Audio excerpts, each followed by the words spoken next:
All right, it is 6:36. We will go ahead and get started, everyone. Lena, just double check, make sure we're recording so that we can gather minutes. We are. Hopefully everybody can hear me. Good evening, everyone. I'd like to start by thanking you all for taking the time out of your Wednesday evening to join us. And thank you to the city staff that have helped to make this town hall a possibility, and also to council members Coombs, Bergen, Lawson, Gruber, Gardner, and Hiltz for being with us tonight. A few of them still aren't here, but I'm assuming they'll pop in any moment now. And I'd like to start by introducing myself. My name is Garrett Walls. I'm currently serving my second term as the chairperson of the Aurora Business Advisory Board. The BAB, as we affectionately call it, is an advisory board that reports directly to City Council and the various committees of City Council on policy issues that have or may have an impact on the business community. We're a volunteer citizen board made up of 11 community members, each appointed by a City Council member and the mayor. I'm currently serving as Mayor Kaufman's appointee. And it's my strong belief that the best possible public policy is one that's a careful balance of ardent representation and a careful analysis of constituent impact. And that's why we've all gathered here tonight. It's the goal of the BAB to provide a forum for the voice of the business community to be heard by our policymakers.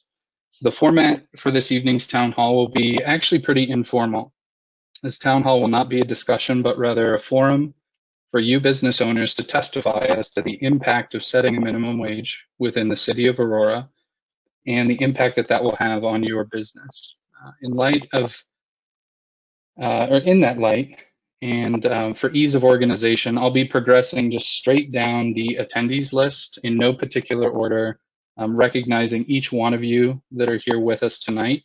If you'd like to speak, please keep your statement as close to 3 minutes as possible, so that everybody has the opportunity to speak. And if you don't want to speak, that's absolutely okay.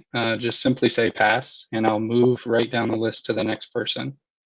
I know there are several of you here with us tonight that have submitted written statements. I'll be reading all those statements at the very end of the meeting after everybody who wants to speak has an opportunity to do so. And for those of you that are Spanish-speaking members of the business community, I will reserve a special spot just before I read the written testimonies to allow the interpreters that are on the line with us with staff to be able to translate back and forth so that the Spanish-speaking members of the business community get the same opportunity to weigh in. Now I'd like to recognize Elena Vasquez, who is the Business and Economic Development Supervisor at the City of Aurora, and she's also the staff liaison to the BAB. Elena has some instructions for us and for our Spanish-speaking participants this evening. Elena? Thank you, Garrett. Good evening, everyone. Good evening, council members. Thank you for joining us tonight. And good evening to all the business owners that will be participating in this town hall. Buenas noches con todos. Bienvenidos a esta junta de negocios en la cual estaremos discutiendo sobre una posible alza en el salario mínimo vital. Lo que queremos darles es las instrucciones para que ustedes puedan seguir muy de cerca este evento. En la pantalla ustedes pueden ver un número. Les pedimos que por favor, si quieren escuchar todo el evento en español, llamen al 720-902-7700 y luego ingresen el código que se da a continuación. El 149-947-6683. No cuelguen, sino que van a escuchar la traducción a través del teléfono. No van a requerir ninguna otra identificación. Para todos aquellos dueños de pequeños negocios que quieren dar su opinión, lo que vamos a hacer es esperar hasta el final y cuando Garrett llame su nombre, simplemente digan español y los vamos a poner a todos al final.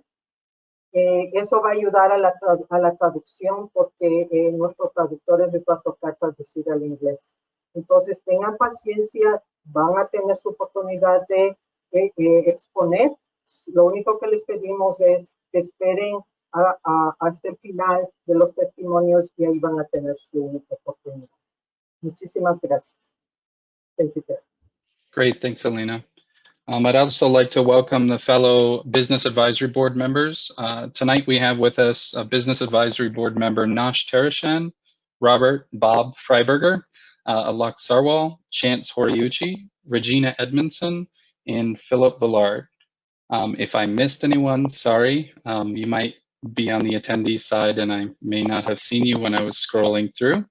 And now I'd like to introduce Council Member Allison Coombs from Ward 5 to introduce her minimum wage proposal for the City of Aurora. Allison, good evening. Good evening, and thank you, Garrett, for putting this together. I do want to just express thanks to the Business Advisory Board for hearing the proposal in your meeting twice now, as well as putting together this event. I really appreciate the opportunity to hear from business owners in our community about your thoughts and about this proposal. And I also just really appreciate Business Advisory Board members, particularly Garrett and Chance, who have spent quite a bit of time talking with me about this and advocating on behalf of business owners, which did, initially result in some changes to the timeline of the minimum wage increases. So thank you for just raising issues, and I continue to be open to constructive feedback about what could be changed to make the proposal better. As I'm sure most of you have already heard me say in other forums, the intent of this proposal is to create something that really helps employees in our city, particularly essential workers during this pandemic, to be able to afford to live in our city better, because we do have such a large number of people in our city in a position where they can't get by without working 2 to 3 jobs, or where they're paying a very high percentage of their income in rent.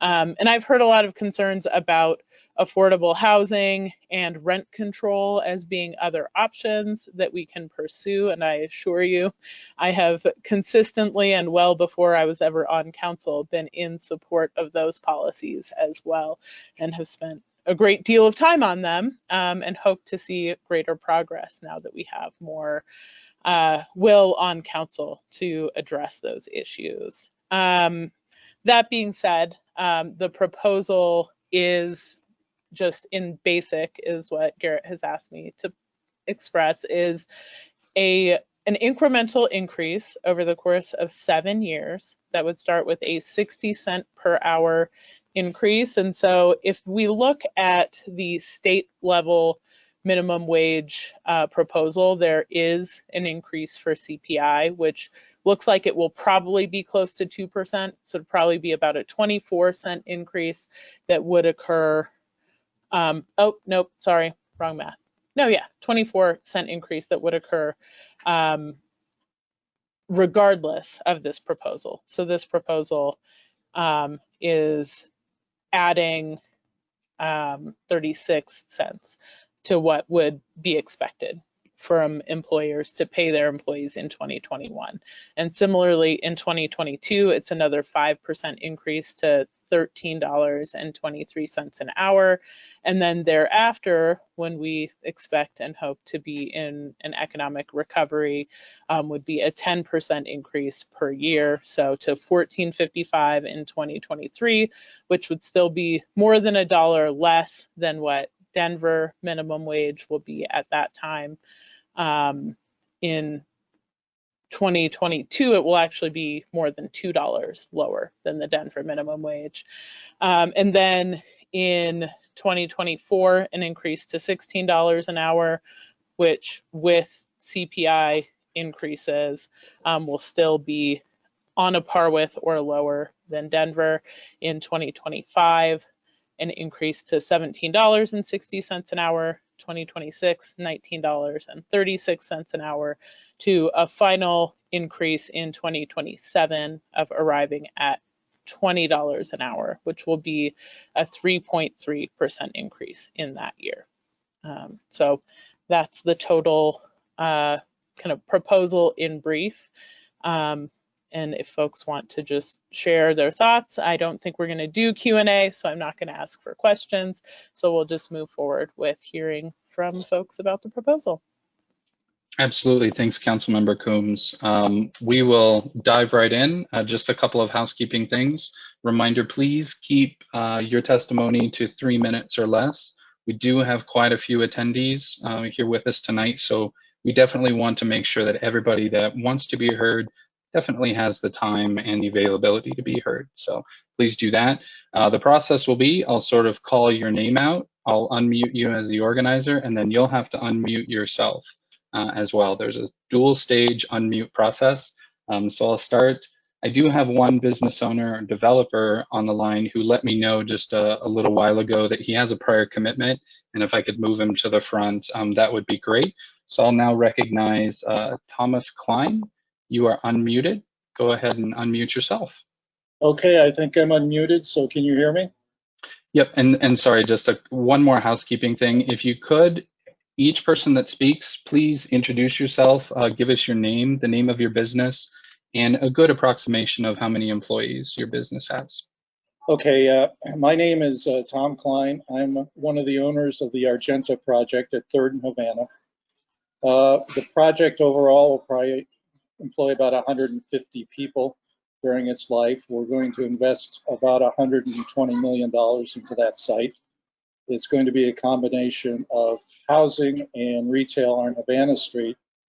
And my concern is that we have made a commitment to the city to try and support local businesses. And I'm sure that the large corporate chains can probably absorb these type of cost increases.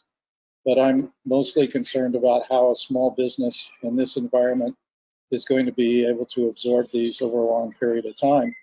And we're going to have to make a decision whether we build for a retail for a chain or for local businesses, and we really want to keep it local if we can. So I'm opposed to what's going on, and I think that we ought to at least suspend it until we know when we're out of this economic downturn, and then we can take a look at it from then. So thank you for your time, and I appreciate being at the top of the list. Thank you, Garrett. You bet. Great. Thanks for sharing, Tom. Moving the rest of the list. Also with a prior engagement, Patrick Amatis from Sam's number 3. You will be up next. I can't actually find you in the list. Elena or Leslie, are you able to see Patrick in the list? He was just texting me. I'm sorry, what's the name? Patrick Armadas. And just a reminder to everyone and a reminder to myself that this is being live translated into Spanish. So I know it seems a little bit unnatural, but try and speak just a little bit slower than you normally would, because we have a whole staff of translators this evening that are actively translating this into Spanish. Okay, while we're searching for Patrick, I'll go ahead and recognize Alex Lee. You are at the top of the list and you are unmuted. Alex, are you with us?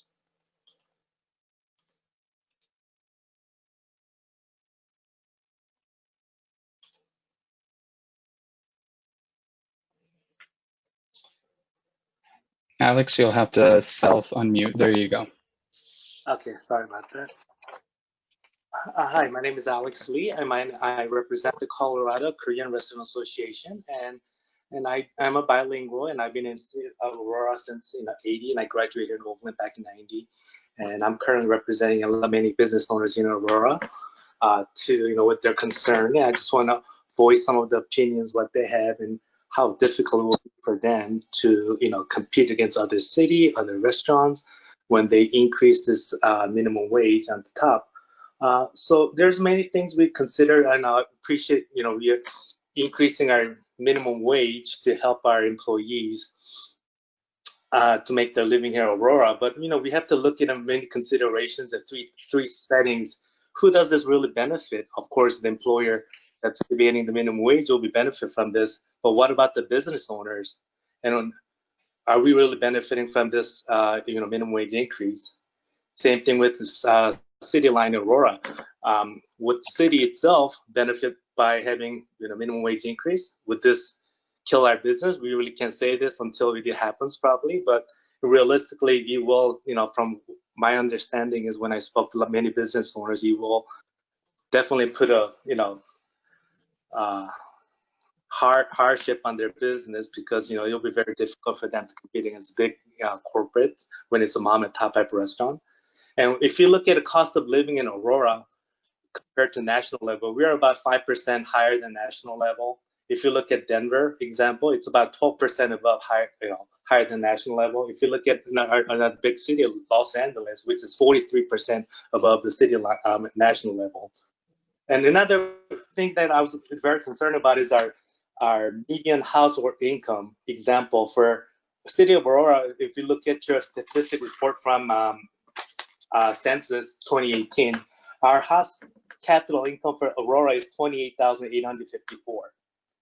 If you look at Denver, we're looking at household income to be per capita. Again, this is per capita income. It's 41,196. LA, you're looking at capital to be 33,420. And I do understand Denver do have high tech jobs, and we do have high incomes to afford to have a higher minimum wage. But are we really going to compete against? If you look at national level, can we really afford to be in that same level as LA? I don't think so. I think it's time that we should kind of postpone and wait, because I don't think time is appropriate now, especially with the COVID situation with many restaurants. We're very recovering. It's going to take about 2 to 3 years basically for us to come back to the same level as we were before the COVID. And having this in effect is not going to help us in any of the small business owners. Thank you. Great, thanks for sharing, Alex. I do want to acknowledge we did have a question from Dan Vandenberg. That will be included in the minutes. I'll quickly read the question if I can get my screen to become larger. Have you thought about the businesses who primarily hire teenagers in their first jobs?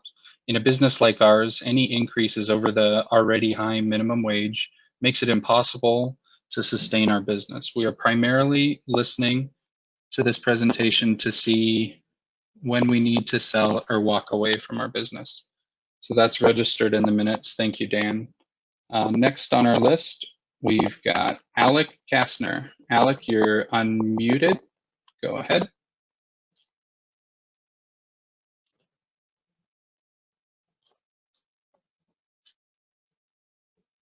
Can you guys hear me? Yes, go ahead. Sorry, thank you.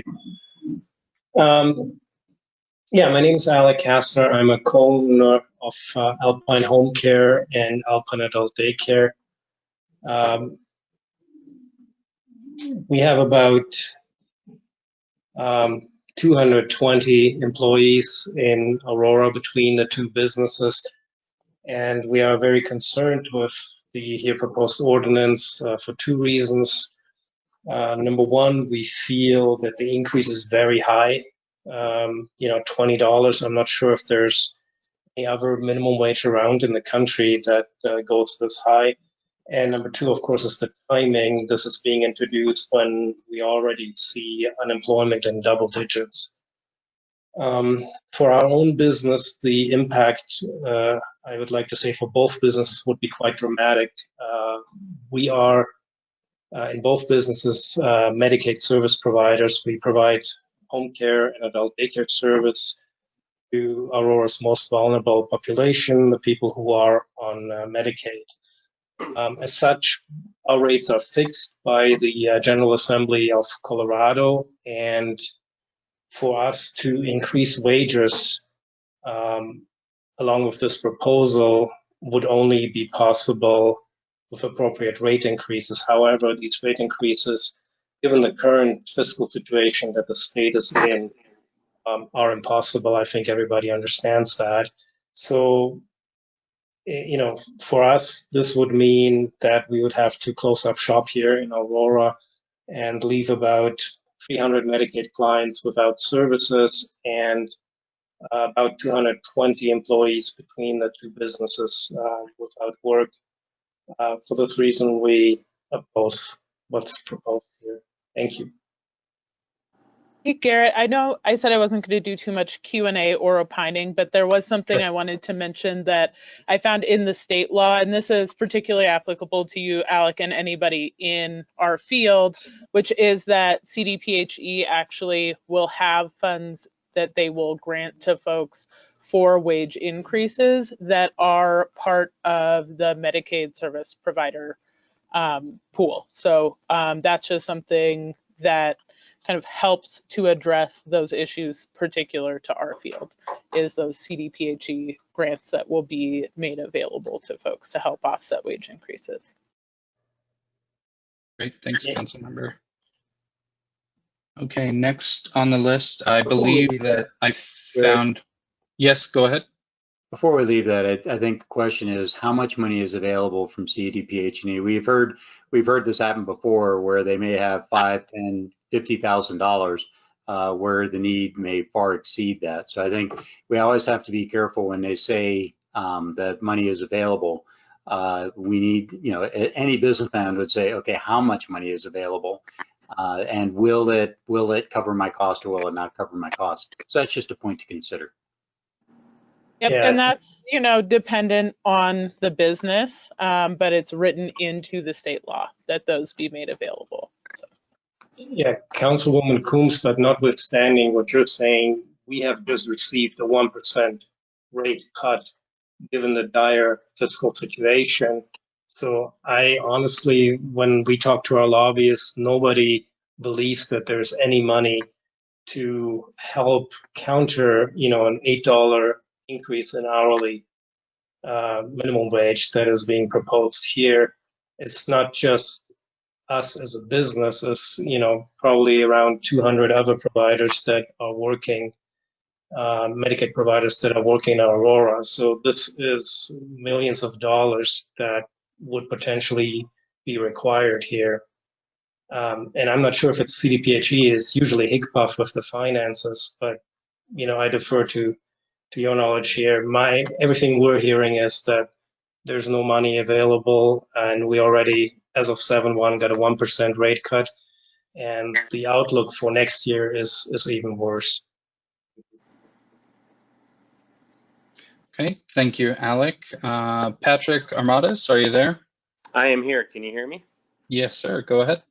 Okay. Hi, my name is Patrick Armatas. I am one of the 4 owners of Sam's No. 3 restaurant at 2580 South Havana Street. We've been in that location since 1998. Our family has been in business in Denver since the early 1900s. We currently have at the Aurora location 49 employees. I guess I'm taking a long view at minimum wage increases for restaurants. Having been in Denver literally since the early 1900s, obviously we've seen many minimum wage increases. And our industry, to be honest, we tend to pay above minimum wage to minimum wage positions as they come along. And we actually happen to be an industry that employs people as an entry-level position, i.e. bussers, dishwashers, hosts. And to just start somebody currently, we're already paying over $14 an hour. And that was before COVID-19, right? What we've noticed over the years as minimum wage increases happen, what we've seen in our industry is we actually have to shrink our staff down. The Aurora location used to have a staff of almost 100 employees. Actually, it was over 100 employees. When the first huge minimum wage increase happened, we actually went down to under 100, and then another one happened, and we actually ended up closing for dinner and shrinking our staff down to 49. There's an unintended consequence that happens when you raise minimum wage that nobody seems to really see the big picture on unless you run a restaurant, and that's the minimum wage increases on servers.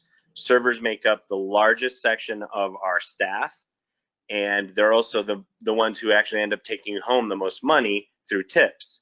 Now, there's a tip share credit, which is good for the business, and that's not what I'm talking about. What I'm talking about is that servers actually make only a few dollars less than, or $2 less than what the minimum wage always increases to. So currently, they're making, I think it's $10.80 is what their minimum wage is for a server, where the minimum wage is $12.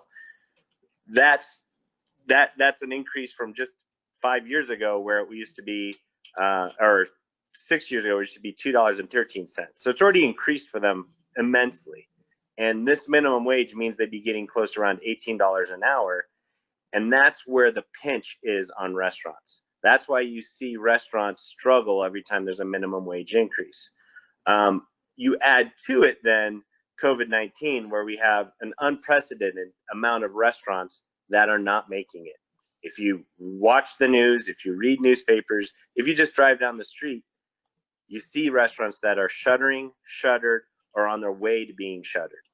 And that's in our current environment. You add the minimum wage increase, and you're going to see it drastically upturn.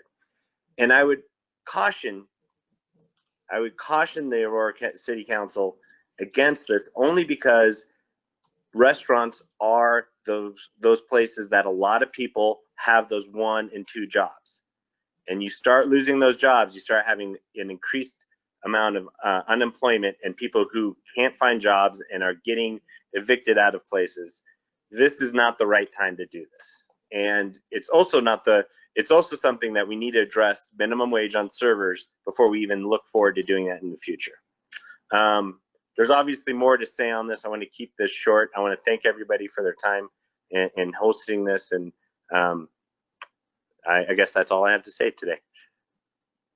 Thank you, Patrick. Next on my list, Amy, and I apologize if I butcher anyone's name in advance. Amy Auto Nation, you are unmuted. Amy, are you there?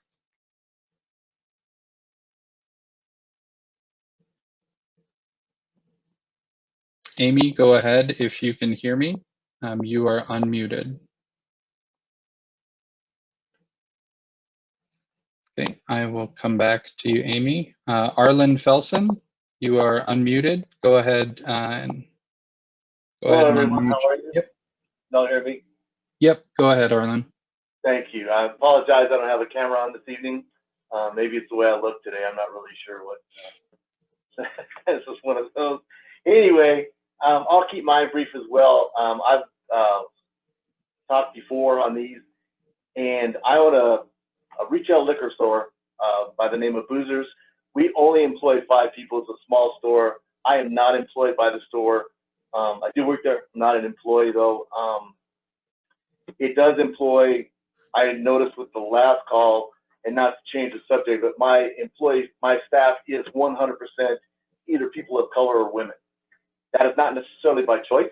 That is just the most qualified people for the jobs that I had. We also are about 30% above minimum wage for everybody that works at the store, even from starting salary. So my disagreement with the minimum wage really stems from a larger picture, and it doesn't affect me as much. I'm probably 4 or 5 years away from ever seeing an impact on my own business. But what I do see is the businesses that help support my community where I am with my business will all take a fall. They're restaurants, they're small, family-owned, independently owned businesses. A lot of them are closing now, and we don't know where they're going to be come January. I assume we'll probably lose another 20 to 30% by that point. At that point, you're asking the ones that survive to take an increase in minimum wage. A lot of those businesses rely on entry-level, employees to make up their staff, or at least a good part of their staff. And bringing those employees in at a higher wage is only going to bump up incrementally, because we have to be fair about this. Mid-level management, upper-level management, anybody in these businesses they have to take an increase. There has to be room for improvement and involvement and a monetary gain if you're going to stay somewhere. Otherwise, you'll always be an entry-level employee for your life. If you're satisfied with minimum wage and going from job to job, if you're that employee, then I'm not sure what this conversation is for. Who are we benefiting? We should just look for another way to subsidize these people and move on. But if we're looking at it from a business perspective and a community perspective, it's important that we look at the big picture and say who will survive going forward. Who's going to make it? And of those people that do make it, how many can afford this increase that's going to eventually be at $20? Because we don't know what the economy is going to be. And I've heard that we can also go back and change things. But we all know how hard it is to change things. We're trying to make change now, and this is not an easy process on this end. And I feel for the people that are at an entry-level wage. But I don't believe that not only is this not the time, but I do believe it's a recipe for failure. I've seen it as a failure. I have a great friend that has a business in Seattle, went through a very similar process, and I'm more than happy to share the numbers. Obviously not at this time, but he'll tell you he went from 25 employees to, I was now corrected, at 7. He has 7 employees. He's down from 7 days a week to 4. He makes as much money as he did before, but we're looking at that many people lost jobs, and he's not the only one in that city that did that. And so, as you're saying, I bring more, that this minimum wage increase brings more money to a city. It does, but it takes more money from the people that get that increase in wage. So at the end of the day, we're still back to a net zero. If I have to spend all my money to live, if I raise my pay to another level, and then I also raise the cost of living, and all the goods that I buy, everything I do within my city costs me more, at the end of the day, what do I have? I still have nothing. I'm still where I started. And so we've just moved the spectrum to make it more expensive to do business in Aurora, live in Aurora. And I'm not sure what the answer is, but I know that changing this at this time is just a recipe for disaster. I do appreciate everyone's time, and thank you for letting me speak. You bet. Thank you, Arlen. Next, I'd like to recognize Business Advisory Board member Alok Sarwal. Alok has a clarification. Alok works in the healthcare industry, and a clarification to the earlier conversation about CDPHE funds. Alok? Yes. Can you hear me? Yes. Okay, thank you. I just wanted to very respectfully make a comment to the statement by Councilwoman Combs. We've worked with CDPHE for almost 18 years, and they are the public health and wellness arm of the state of Colorado. All Medicaid funding comes from HCPF, which is the Healthcare Policy and Finance, and their budget is approximately more than $3 billion. Certainly a number I'm not going to say 100% is the exact amount, is somewhere thereabouts. Previously, 50 to 60% came from the federal government, and the federal government matches it based on the wellness index of the state. So as Colorado negotiates a certain match, the federal government puts the money in there, and the rest comes from the Colorado Treasury. Since the crisis, since the pandemic emergency, they negotiated 100% match from the federal government. Okay, I know some of these facts because I am on some of their committees and certainly participate quite actively in the safety net healthcare program of the state of Colorado. So I just wanted to make that comment. CDPHE is not, at least our experience thus far, has not been in a position to reimburse anything directly. They might be monitoring and administering programs for the state, but all the Medicaid money comes from HCPF. The other thing is, recently HCPF decided to start cutting funds for medical providers. The dental reimbursement has gone down from $1,400 to $1,000. Some specialty costs have also gone down. I don't want to take too much time, but I just wanted to respectfully state that we are in a bubble that will deflate very quickly. HCPF will start going back to normal, and they are really panicking right now. There is a sense of crisis starting early next year because the federal 100% match is going to go away. They expect a couple of $100 million deficit in the Medicaid. So I think that needs to be considered only from the point that a lot of our communities have gone to Medicaid. 500,000 new Medicaid members have joined the ranks since the crisis. So very respectfully, I wanted to say, I do not expect any payroll reimbursements coming out of CDPHE. Thank you. And so I'll just Thank say you. there's a whole section in the state law that requires that the state make those funds available, and that you're right, the application is through CDPHE. The money doesn't come directly from the CDPHE budget, but the application that folks will have to submit will go through there. So maybe, you know, I don't want to get into a whole argument about it, but it is required by the state law. Sure. No, I agree with you. Thank you. Thank you for the time. This is Councilmember Bergen. So Yes, Councilmember. it might be required, but I guess it doesn't make any difference if he doesn't get reimbursed. Well, CDPHE, HICPUF is facing a very serious deficit. They are actually panicking right now. I attend their meetings. I just wanted to mention that what happens next year will really be very alarming, but we'll see what happens. Great, thank you all. Next on my list is Arlene Miles. Arlene, would you like to speak? You are unmuted. Thank you. I am Arlene Miles, and I'm representing the Colorado Healthcare Association, which represents 90% of the nursing care facilities in the state of Colorado, as well as assisted living facilities. I want to go first of all to the issue of the statute that says that healthcare policy and financing shall reimburse for salary increases. There's a provision in that statute that says subject to available appropriations. So that money will only be available to providers if the Joint Budget Committee appropriates the dollars. So that's how they get around. They are told to do the study and to determine how much is needed, but it falls back to the Joint Budget Committee, and the dollars flow through only if they're appropriated by the Budget Committee. I want to talk real quickly about the nursing home profession and what we're going through right now with COVID and with the pandemic. We have been third tier for all of the PPE that's available out there. We have facilities that have not been able to access PPE because it's gone first responders, hospitals, and then there's other entities, and then nursing homes finally stand in line for PPE.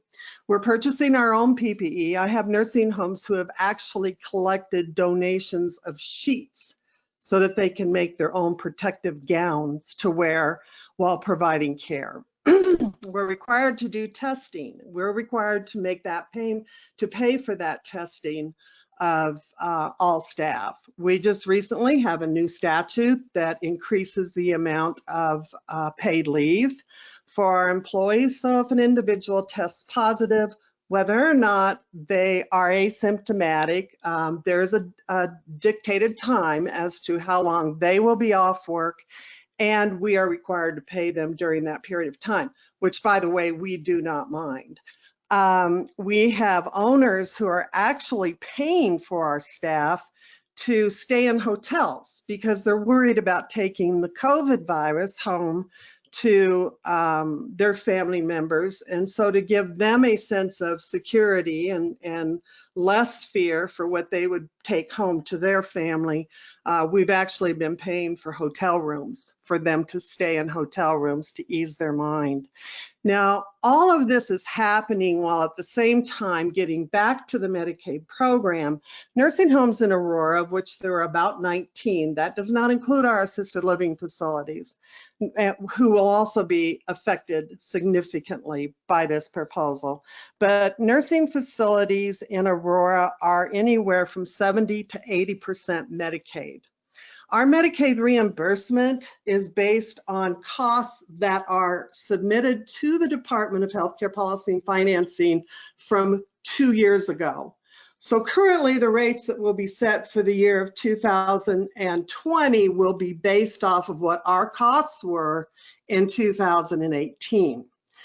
There's no recognition for the increase that this particular piece would bring to the table.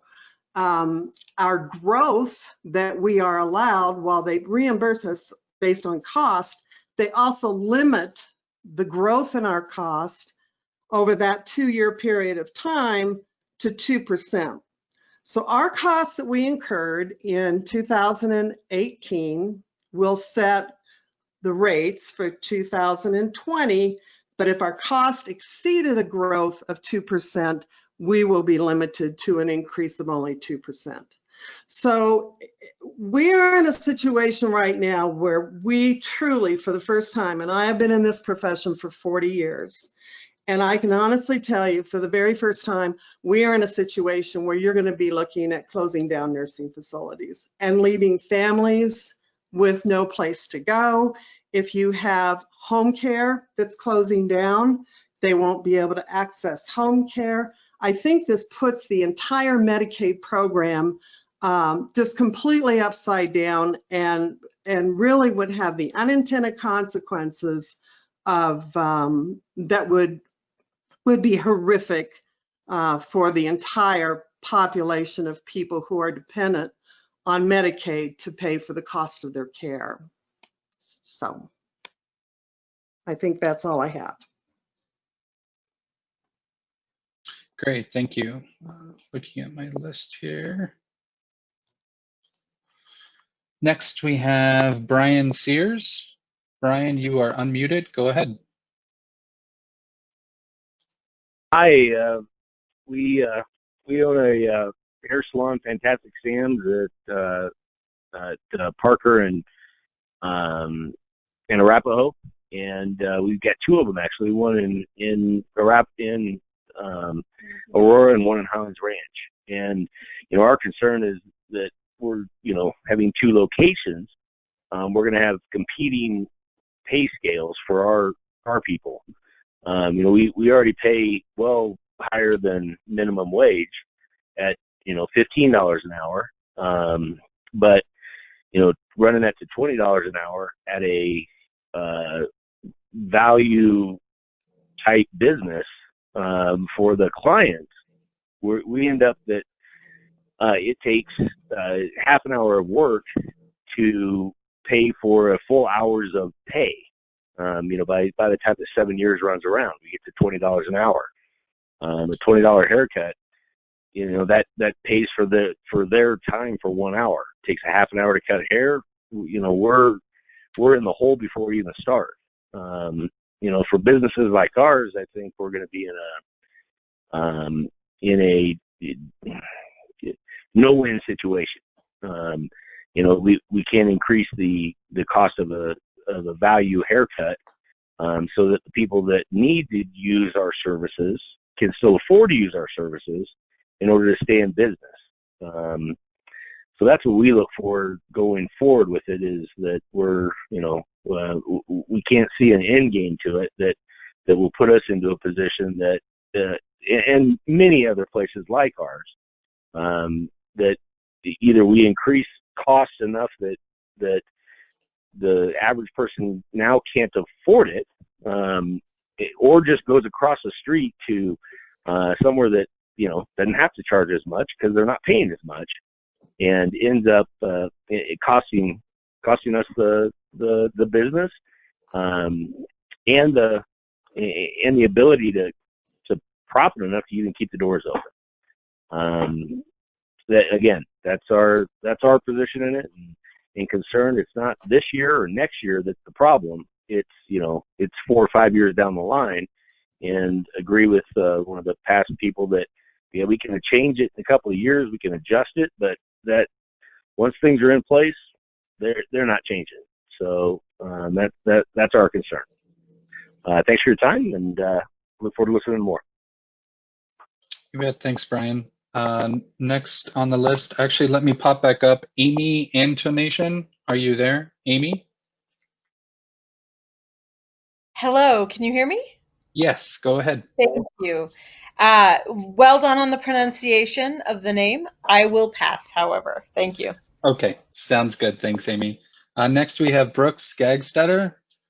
Brooks, you are unmuted. Go ahead. Great. Can you hear me? Yes, sir. Excellent. I am the president of Logan House Holdings. You might be familiar with the Stanley Marketplace. We're Logan House Coffee right in Stanley. We also own 3rd and Logan. So our employee base is in this minimum wage kind of range. But similar to the gentleman from Sam's number 3, we pay a little bit over minimum wage, but at both locations, Third and Logan hires primarily high school students, and we do pay them a little bit above minimum wage.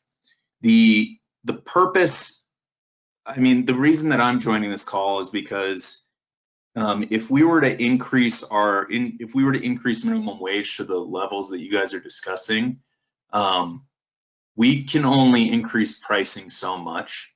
And so any smart business owner essentially will say, we only have this much G&A we can put towards this business. So if we increase wage rates to the point where we have to start cutting heads, it's going to reduce the level of service that we're able to provide, and it's a downward spiral from there. So then it starts to cut revenue. Again, you can only put X percent of G&A, so you have to cut more people and so on and so forth. The concept of a minimum wage increase is interesting to us in general, me and my business partner, because we think that there's always going to be a need for low-wage workers. However, they don't always have to work in those low-wage jobs. If they want to get out, they should fight their way out. It shouldn't be put on the burden of the business. So I understand all the other macroeconomic effects and micro and being able to live in the city and whatever else, but that's our stance. So thank you guys again for your time. Interesting proposal, and I'm curious to see how this plays out. Okay, thanks, Brooks. Sorry, Garrett, I have another just clarification, because this isn't something that I've mentioned before, but there is a carve out for unemancipated minors. So that is people under the age of 18 that have not gone through the legal process of becoming emancipated from their parents. This would not apply to them. They would still fall under the state minimum wage. Thanks, council member. Next on the list, I have Chris Gratino. Chris Gratino, I do have a written statement from you. Would you like to speak, or would you like your statement just to be read at the end? Chris, you are unmuted. Go ahead.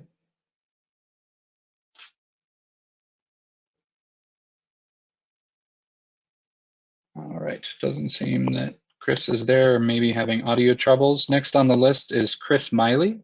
Chris, it looks like your audio is having trouble as well. If you're able to enter your audio pin, the system GoToWebinar just sent you your audio pin on your phone, which is 11135. So you can enter your audio pin and control your own audio.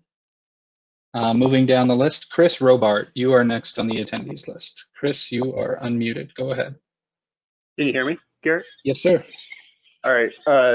Thanks again for putting this on, as the previous people had said. And my name is Chris. I am with CR Squared Incorporated, and we own 2 preschools, both within the Aurora area.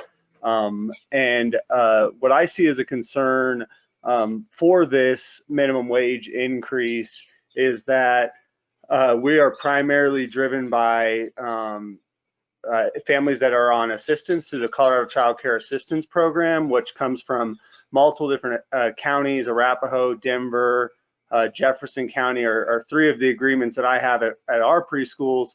And what I see as a problem with this is that as minimum wage increases rise, the county or the state level for the amount of money a family needs to make in order to qualify for that does not necessarily change at the same rate. So if we start paying, if people in the city overall are getting paid substantially more on the minimum wage, they fall off the ability to qualify for assistance, which then really takes away the benefit of any minimum wage increase, because now they're needing to pay completely out of pocket for childcare, which can well exceed the benefit of the minimum wage.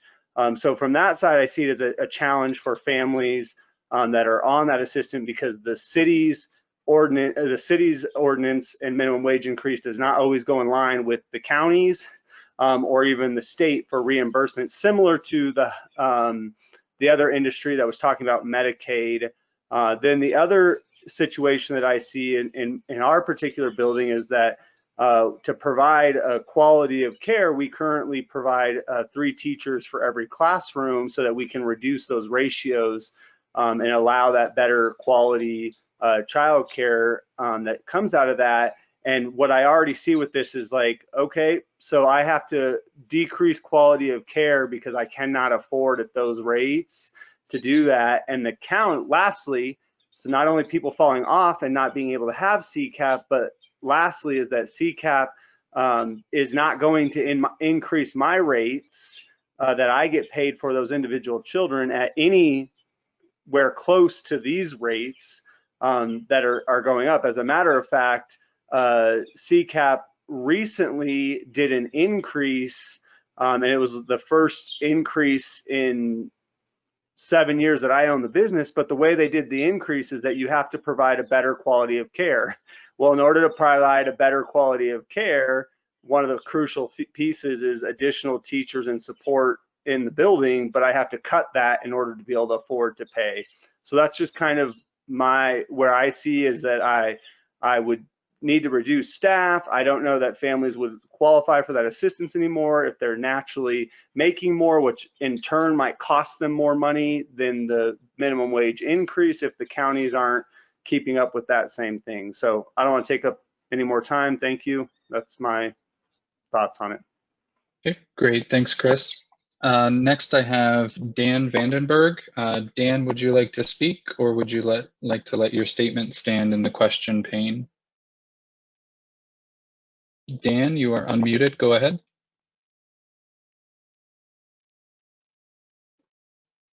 Okay, we'll move on. Next on my list is Danielle Lamon. Danielle, you are unmuted. You can unmute yourself on your end if you would like to speak.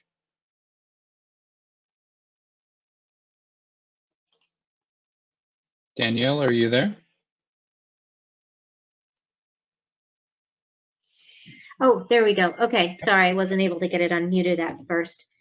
So my name is Danielle Lamon. I'm an insurance agent in Southeast Aurora. I employ 5 staff members, and only one of those staff, besides myself, actually lives in the city of Aurora.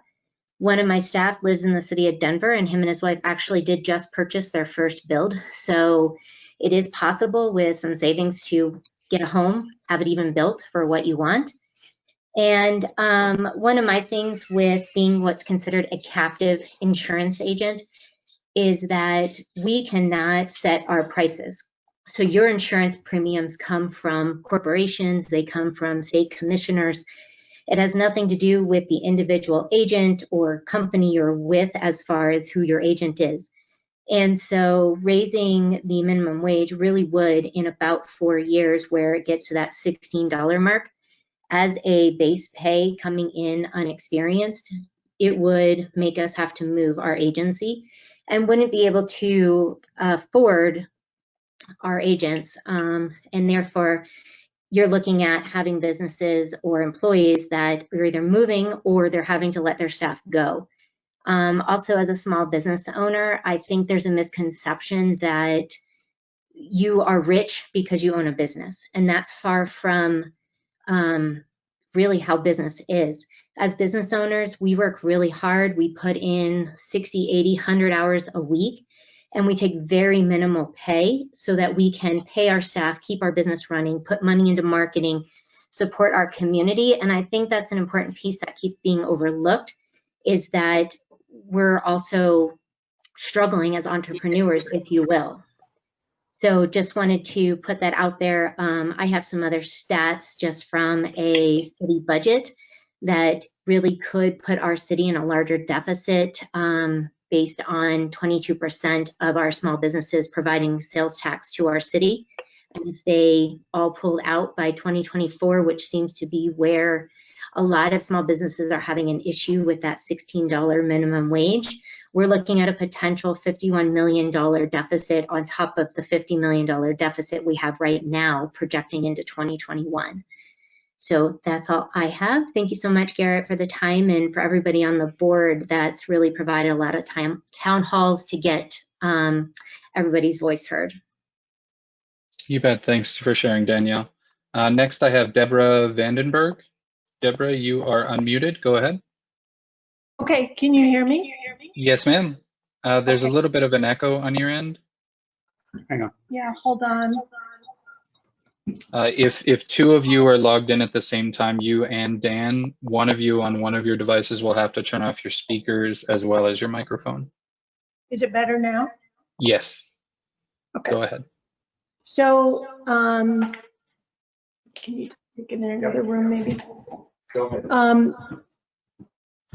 This might not even be something that I need to talk about now because I just heard Allison say that this doesn't apply to teenagers, but Unemancipated minors under the age of 18, correct. okay. I will just kind of say what I've been thinking anyway. If I have 3 minutes, I'll just. Yeah, could we start with your business name? Sure. Our family owns the Plato's Closet in Aurora. We buy used clothing from teenagers. They bring it in and then we pay them cash and we resell it. And we've been there for 8 years, and we've built this into just a great business until this year, of course.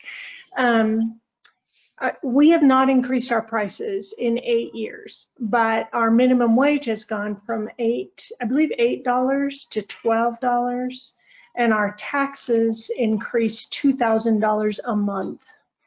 And so it's a little bit of a struggle to keep a small business going in Aurora right now. We employ entry-level employees. Most of them are juniors in high school, so they're with us not a long time, but we do love training them. We try to train them, you know, in integrity and work ethic. Our goal is to train them for their next job, to be excellent. If they were subject to this minimum wage, then our whole kind of purpose in training them so that they go to the next level. We actually have 4 levels in our business, and they get a raise each time they go to this next level. If they're already going to be making $16 to $18 an hour, that won't be happening anymore, and that feels like that kind of defeats our purpose. Of course, our purpose is to make money, but we also love training these young people. So maybe that's just a moot point, and this minimum wage increase won't be a big deal for us, but we feel like after listening to the rest of the people here, this is a mistake, especially right now. Okay, thank you, Deborah and Dan. You're welcome. Next on my list, I've got Diane Dunstan Murphy. Diane, you are unmuted. Go ahead. Pass, please. Okay. Next on the list, I've got DK Weddle. DK Weddle. Sorry, you're unmuted. Go ahead. Yeah, we are Dana and Kathy Weddle, and we own a retail bakery in Aurora, and the name of our business is Dan Cat LLC. And we would just want to echo the maybe I think a dozen business owners that have gone before us in their disapproval, particularly the last speaker that made the point about taxes in Aurora. It is crippling. Many small businesses are still reeling from the last minimum wage increase. Our triple net is outrageous, and you know, there's only, and I think another gentleman that spoke, I think it was the gentleman from Stanley Marketplace that said, you know, just having to absorb all of these.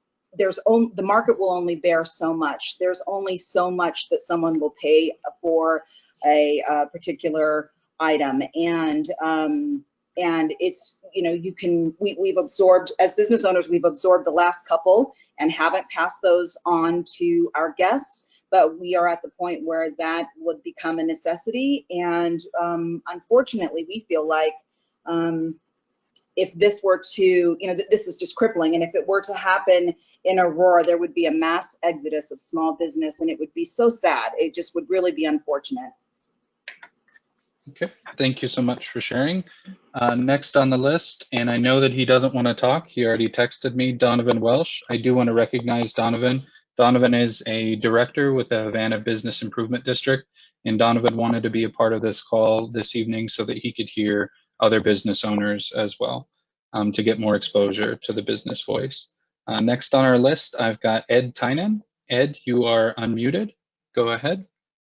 Can you hear me? Yes, sir. Oh, great. Thanks. I did it right. My technology is not my main suit. I'm Ed Tynan, and we have Tynan's Volkswagen, Tynan's Nissan, and Tynan's Used Car Superstore. My brothers, I have two brothers, Sean and Matt. They're my partners. And we all were very concerned when we saw this. First thing that we wanted to do is thank Representative Coombs. We know you care, and we know your heart's in the right place, and you're trying to make some good things happen. And a lot of people don't appreciate that when they see this. But even that said, there are, like everybody says, tons of unintended consequences. Especially now, this pandemic, I mean, it's just ruthless. You know, suicide rates are up everywhere. Businesses are cutting. We're really proud of the fact we've only had to cut about 10 employees since the pandemic hit. And that's hard to do. We care and we love each of our employees. Our general manager, who started with us in the parts department, is now the general manager. He told me 14 years ago, we had a young Eastern European father of 3. He approached us for a position of any for which we would hire him. Having just arrived in Colorado, he spoke broken English, but we quickly learned that this was no reflection on intellect and a hard work ethic. We hired him as a porter, washing cars, doing that, helped him get educated. And now he not only is one of our top salespeople, but he is the lead salesperson, a floor manager, if you will, for our Nissan store. Pretty amazing story, and there's a lot of those out there. Minimum wage is really an entry-level job. I had one when I was a kid. My father made me go to Dolly Madison and get a job. I worked at a supermarket sacking groceries, and it teaches us work ethic and everything else. And somebody else said it, minimum wage isn't where we want people to stay. We want them to get there and get educated. And maybe what we need to look at is a way to help train people. McDonald's has a training program. Some of these companies have training programs. We do. We send people to training all the time, and we constantly train in-house so that we can get them up the ladder and get them into the higher pay brackets. And they earn that right. The other thing is, I happen to live in Fort Collins because we had dealerships up here that I was running, and I drive to Aurora and I see an amazing diversity, ethnicity.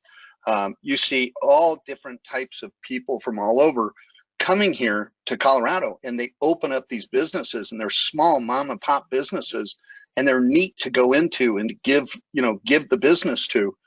But this is going to hurt them, and I think what this would do is help the huge corporations. You know, I won't say the name of the store.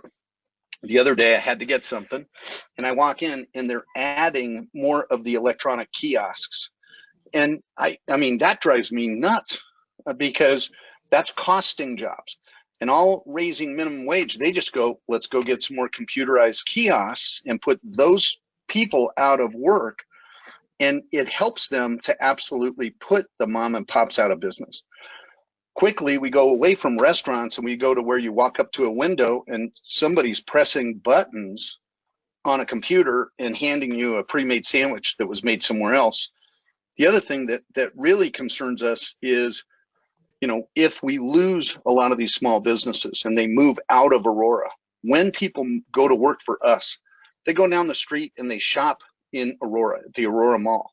They go get lunch at other places. They do all kinds of stuff. If they all go to work in other cities because we're not competitive or able to be competitive, we lose all of that.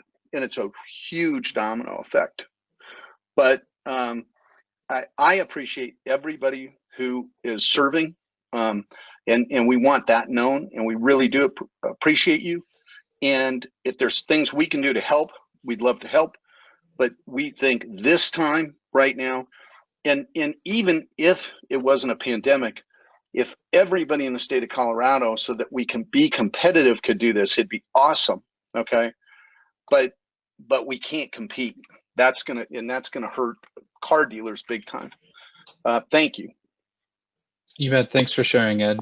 Moving on down the list, I've got Eldon Larson is next. Eldon, you are unmuted. You can unmute yourself. Go ahead.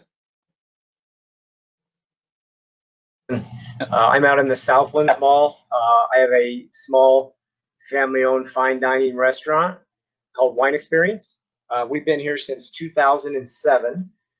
2007, 2008 was not the best year to be opening a restaurant, but we made it through those first couple of years. If I look back on what we paid our servers and our kitchen staff back then, it wasn't very much. But that's exactly what we needed to try to get us through that 2000, 2008, 2009 period. Business improved over the next few years.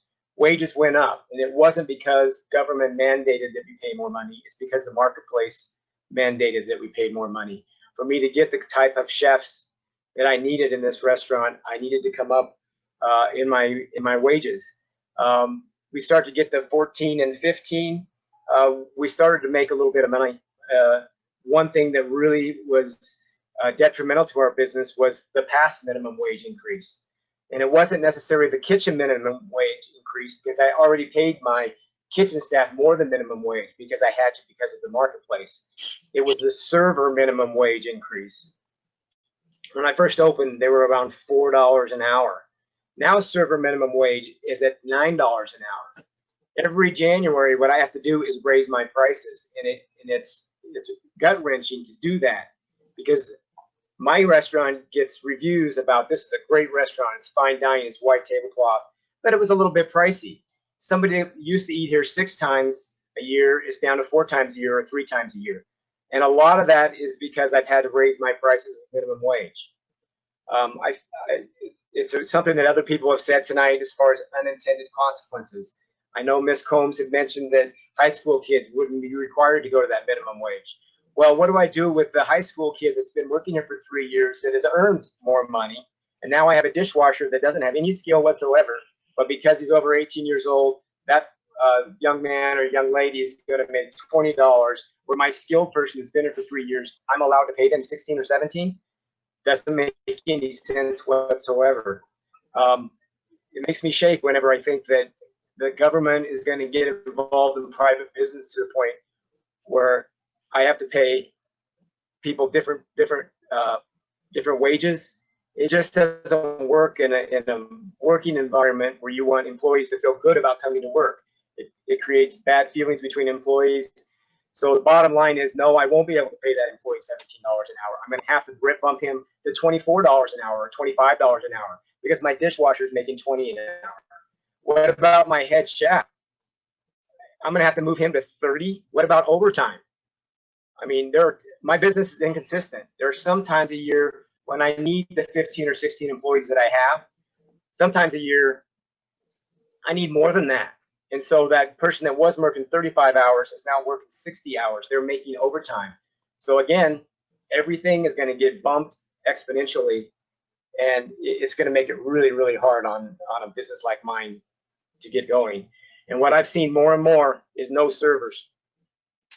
The biggest thing in the restaurant business right now is fine dining casual. Servers are going to be non-existent. And I have many people that started here in high school as bussers, all the way through college and through graduate school, that are architects, they're RNs. These people have worked here a long time, and they've really built themselves a quality life, and that started here working as a busser. but I'm not going to be able to keep those people. I'm going to have to go to some kind of computerized system. So I just want to let you know that I am opposed completely to these minimum wage increases. I don't know what your plan is, Ms. Combs, for servers minimum wage, but my prices go up every January right now because of server minimum wages. So thank you for your time. I appreciate it. You bet. Thanks, Eldon. And just before I let you go real fast, my audio cut out right in the beginning when you were speaking. Can you repeat the name of your restaurant for us, Eldon? Eldon Larson Wine Experience Cafe, and I have 15 to 17 employees. Perfect. Thank you. Councilmember Coombs, would you like to clarify on the tipped wage? Yeah, so it doesn't have any deviation from state law in the difference between tipped minimum wage and non-tipped minimum wage. It's required to maintain that same ratio. So that means it will go up, the ratio, because the ratio goes up? Right, so the wage, so it can be up to $3.02 per hour less than the non-tipped minimum wage. So in my the same way the state law is. Servers will be making $17 an hour? Well, just under, but yeah, $16.90. By 2027, correct? Yeah. Next year they would be making still just over $9 an hour. Okay, thank you, Eldon. Moving on, Eric Nelson, you are unmuted. You can unmute yourself. And after that, we'll have Giovanna Contreras. So get ready, Giovanna. Eric Nelson, you are unmuted. All right, moving on, Giovanna Contreras, are you with us? You are unmuted. You can unmute yourself. Giovanna Contreras.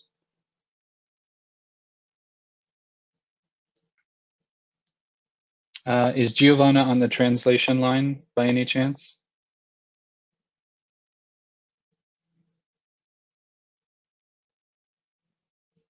Okay, moving on, Greg Bergen, you are unmuted. Yes, can you hear me? Yes, sir, go ahead. Okay, I hadn't intended to talk. I have a few full disclosures here. One is I actually don't own a business in the city of Aurora. I do own a business in Denver. I happen to be married to one of the city council people here as well. So just wanted to get that out all on the table.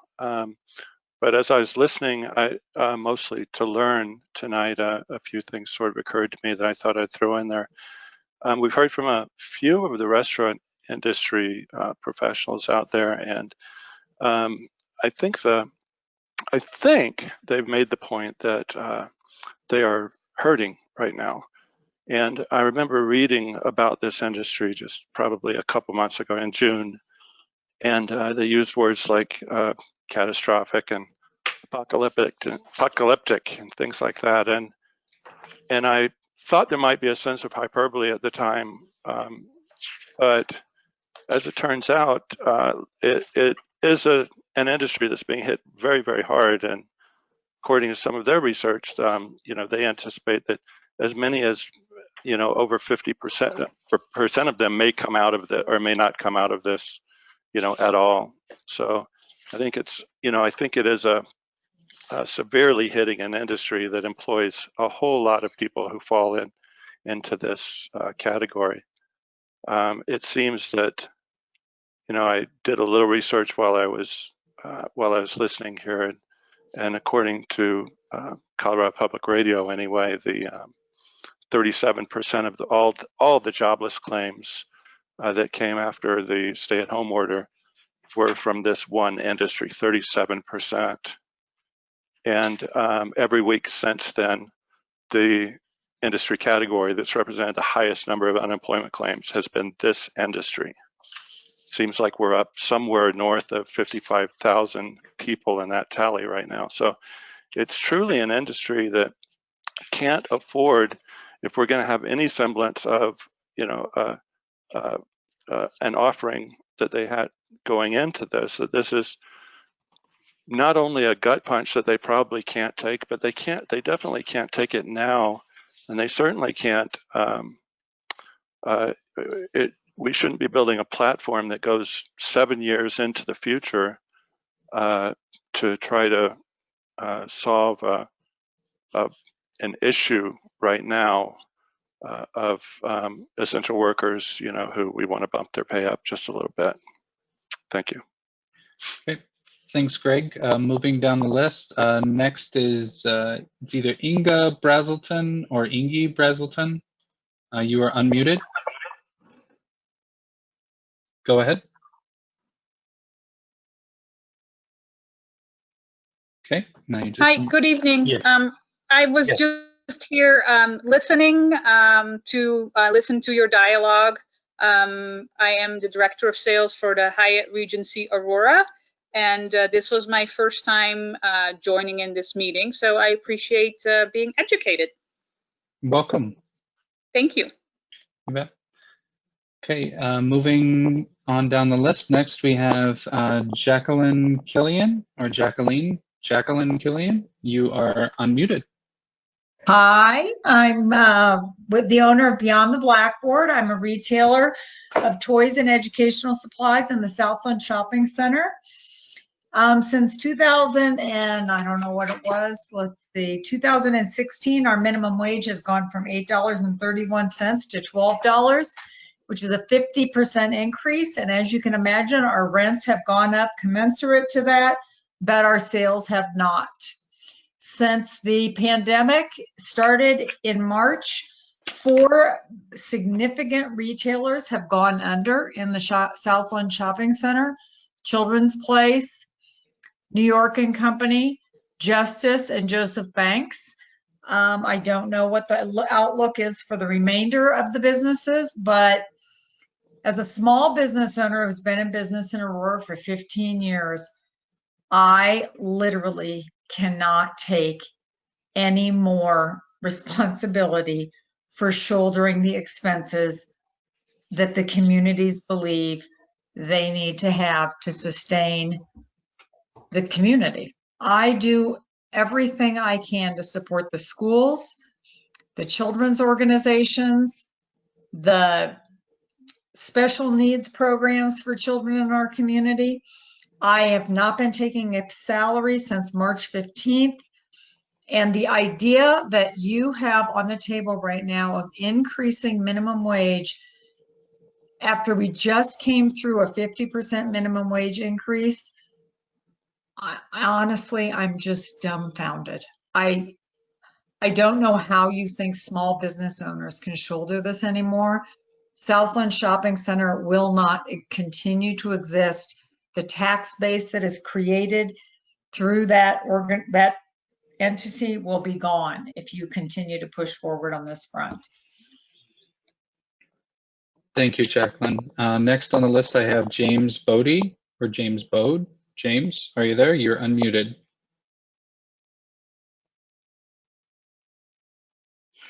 Okay, moving on. Next on the list is Jeanette Rodriguez. Looks like there's some audio issues with Jeanette, so I will move on. Jeanette also might be on the translation line. Oh, there's someone. James, go ahead. Yes.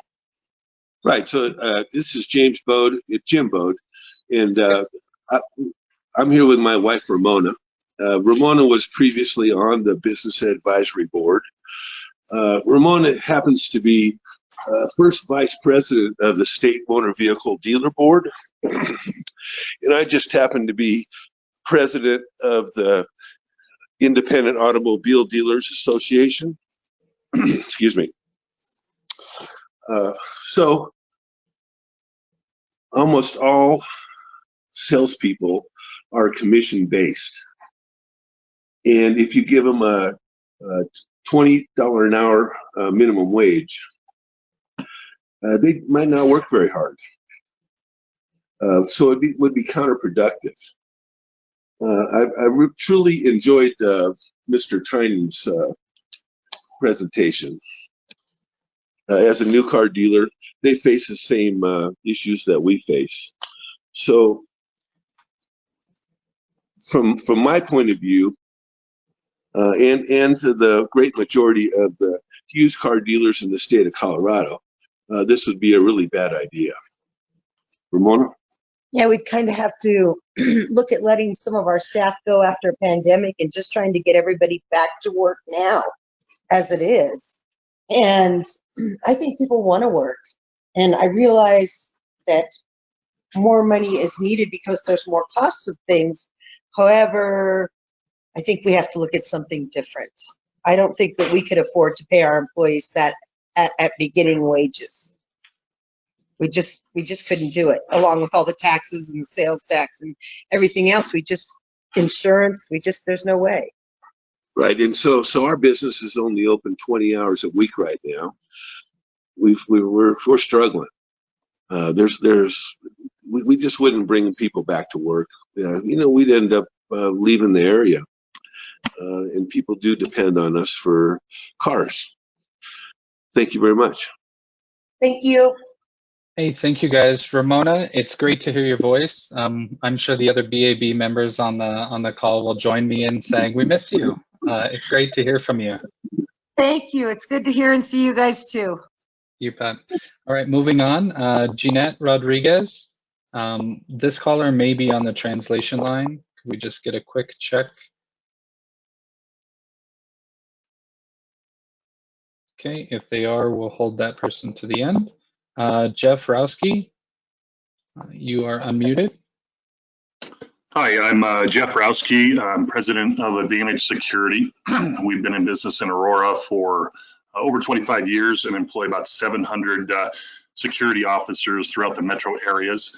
And our main clientele are office buildings, retail establishments, and corporations. And our product is our people. So there's not a lot of other cost-saving initiatives for us. One of the things that hasn't been brought up is the state legislature that passed the Colorado Senate Bill 20-205, which is the Sick Leave Act, that is going to impact any employer that has 16 or more employees. So we have to factor in additional benefits for sick time, which is about a 2% increase for us. Our direct labor percentages are over 70% to our bill rates. And there's really not, our driver is volume based. We're not, there's not huge markups in our products. We're typically about a 2% profit level. One thing to note, we are not we don't pay minimum wage except for initial training. We are significantly higher. Our average for the metro area is about $16 an hour. But I think to understand it is, people alluded it, there's a domino effect. You raise the minimum wage, I got to try and raise my wages as well. And I'm not interested in hiring entry-level minimum wage workers. I need better qualified. I mean, these people, my people at least, are protecting $1 million assets and people's lives for building evacuations, safety considerations, things like that. It's been brought up that I think initially the housing is a main driver here. Of course, agree with that. I don't think the cost of living and gas prices, utility prices haven't gone through the roof in the last 10 years. It's been our housing, and I think that's where we need to focus. Heard a lot of business owners talk about the pandemic. It's impacted our customers significantly. Just today, I got 2 phone calls calling for reductions in their service levels. What I see happening in an aggressive increase that's proposed over the next 7 years is that while there's going to be better paying jobs, there's going to be a lot less jobs out there, and that's going to keep unemployment at a higher rate than normally would be. I think there's 2 mistakes or 2 concerns that I have with the schedule of this. Number one, I think it's improper to do this in the middle of the pandemic when a lot of businesses are not going to survive this. Putting the burden on business owners is just too much. And I think one of the other callers indicated the longevity of this. You can't forecast what's going to happen in 7 years. This could, we're talking about the Great Recession that happened in 07 and 08 that tanked our housing market. That could happen again and make this null and void if the housing market just drops out of us. We can't forecast that far ahead. And to say, looking at 5% increases for the first 2 years and jumping 10% each year, I can guarantee that my business will shrink. We might survive, and we'll probably survive, but I'll have less employees, and that's not good for anybody. So I think that's all I had. Okay, great. Thanks for sharing, Jeff. Next, I've got John Matheson, followed by Kevin Hogan. John, you are unmuted. You can unmute yourself. Hi, John Matheson. I'm the general manager of Larry Miller Jeep on Havana. And the catchphrase for tonight seems to be unintended consequences, and sometimes we're not thinking about it upstream also. I've got 86 employees, and I employ very few minimum wage workers. Most of our employees earn something more than that. But as we talk about the restaurant industry, grocery stores, car dealerships, businesses in general, when we raise minimum wage like this, the suppliers that are bringing our goods are going to have higher wages. Thus, the cost of those products are going to go up. So the cost for me to get an oil filter to put into your car, the cost for me to get oil to put into your car is going to go up. The cost to get eggs and bread and meat delivered to the restaurant is going to go up. That cost is going to thus be put into the end consumer. And then when we have to pay our people more money to put those increased costs into on a dining room table or in a car, that cost will go up. And so, many of our consumers are the minimum wage earners. We have plenty of consumers that come in that need our products and services.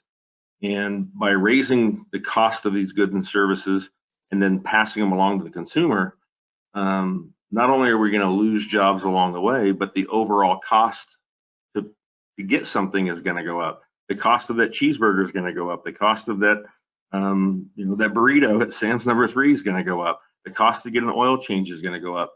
So are we going to force the cost of living up higher than at a higher rate than what we are increasing their wages at? So, there's plenty of unintended consequences down the road. And like it's been said so many times, so not only are the cost of these goods and services going to go up, but as a business owner, we're going to be forced to trim down our staff. So higher unemployment rate and higher cost of goods and services can't be good for the economy. At the end of the day, as a city, we need to think about our tax base, and less things being purchased creates less taxes, which creates more of a burden on the city government to then provide everything that they do. So it's a wicked web that we go down when we raise the minimum wage to a point that everything goes up. And I know I'm repeating myself, but many of our consumers are that minimum wage earner. When they can't afford to go out to dinner to buy things, even the large grocery store chains, when it costs more money to get the milk on the shelf, the milk is going to cost more money to buy. And if you $2 more an hour for a 40-hour week employee is $80. After you tax that, you're going to be taking home $60. The cost to buy things and to live will go up by more than $60 per week. We really need to think about this from the entire beginning of the chain till the end consumer, and what are we doing to our people? So thank you for listening. Great, thanks so much, John. Moving on, and I just want to let everybody know a quick status update. We're about almost exactly an hour and a half in at this point, and we're about halfway through the attendees on our list. And I have about 20 pages worth of written testimony to get through as well. So I just ask all the speakers from this point forward, please make your testimony very specific to your business and how this is going to impact your business, either for the good or for worse. Next on the list, Kevin Hogan. You are unmuted. Kevin, would you like to speak?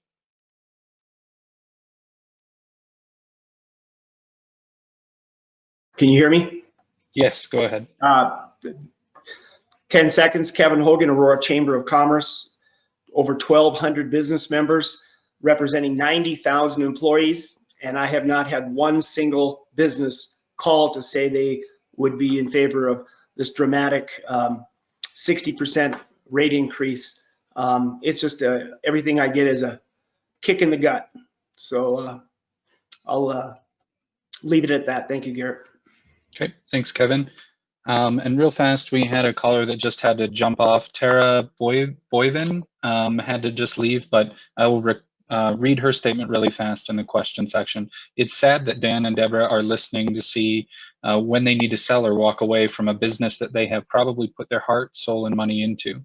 They will not be alone. There will be empty buildings if this happens. I can no longer stay online due to a family obligation or family obligations, but I am against this wage increase. This is not Denver, and we cannot charge the same prices in the restaurant industry that they do downtown. I wonder, as I write this, how many people on the board are or have been small business owners. If there are some, how can you think that this is good? And I'm not sure that's the end. Okay, moving on, we've got Kevin Starbuck. Kevin, you are unmuted. Go ahead, Kevin Starbuck.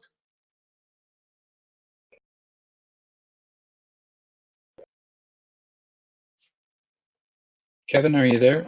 I hear audio cutting in and out.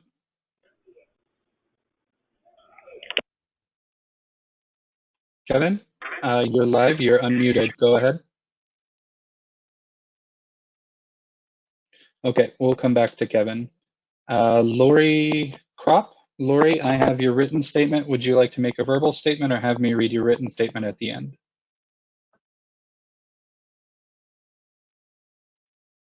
Lori, you're unmuted. Go ahead. Okay, I will defer to her written statement at the end. Next on the list, Michael Surrey. Michael, you are unmuted. You can unmute yourself. Go ahead. Okay, and moving on, Michelle Redding, you are unmuted. Would you like to speak, Michelle? You'll have to unmute yourself. I will pass at this time. Okay, thanks, Michelle. Next on the list, I have, and I apologize in advance if I butcher your name, but Machias Almaru. Oops, my screen just flashed. Machias, are you with us? You're unmuted? Yeah. Yes, I'm thank you for inviting me, and I'll pass this time. Okay, thank you so much for being with us. Next on the list, Rachel Cho. You are unmuted. Rachel, are you there? Okay, moving down the list, Ray Priest. You are unmuted. Go ahead, Ray. Hi, my name is Ray Priest. I want to welcome everybody here tonight. I'm the general manager at Manheim Denver Auto Auction on the intersection of 32nd and Airport Road. We employ about 242 employees. 10% of those employees are part-time workforce. Prior to COVID, we also employed about 100 temporary labor workers every Wednesday. We are an auto auction, so much like John stated, we are that supplier for the auto industry in the state of Colorado. Manufacturers ship in tens of thousands of cars every year to our location, in which we pass through those vehicles to local independent and franchise car dealerships. We're a family-owned business based out of Atlanta. We currently offer programs like free college education, tuition assistance to local colleges. We partner with local VOTEC schools in order to get these young students into a business in order to grow their career. We offer very competitive programs from enhanced 401k pension programs. We even offer pet insurance with our company. A minimum wage increase like this, it really would take those tangible things that we don't think about when we raise minimum wage to where it's actually going to cost the individuals more money. It'll force us to take our full-time staff more to a part-time place in order to reduce some of these benefits. And potentially it could put us into a place where we're forced to outsource some of our businesses to other auctions across the United States. We are from East Coast to West Coast, and many of our services that we offer are customer facing services. And with COVID, much like Mr. Tynans and James Bodie and John Madison and Mike, who didn't get to talk, COVID's prevented us from doing that. We anticipate to be able to get back to that. But much like another individual said, the machine at the place replacing a human. Minimum wage increase like this could put us in a bad place.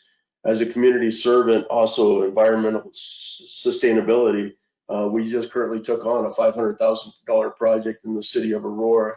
It will be the largest zero-scape project in the city in order to reduce our water consumption. And projects like this where we increase minimum wage would probably prevent our business from being able to do things like this. I understand the minimum wage increase. I mean, we were one of the businesses with 242 employees. When we were forced to shut down as a non-essential business, we continued to pay our people as if they were working. And I don't know if a minimum wage increase like this would allow us to do that 7 years down the road from that and still maintain profits from a location base. That's all I have, and thank you. Okay, great. Thanks for being with us, Ray. Next on the list, I've got Scott Cope. Scott, you are unmuted on my end. You can unmute yourself. Would you like to speak, Scott?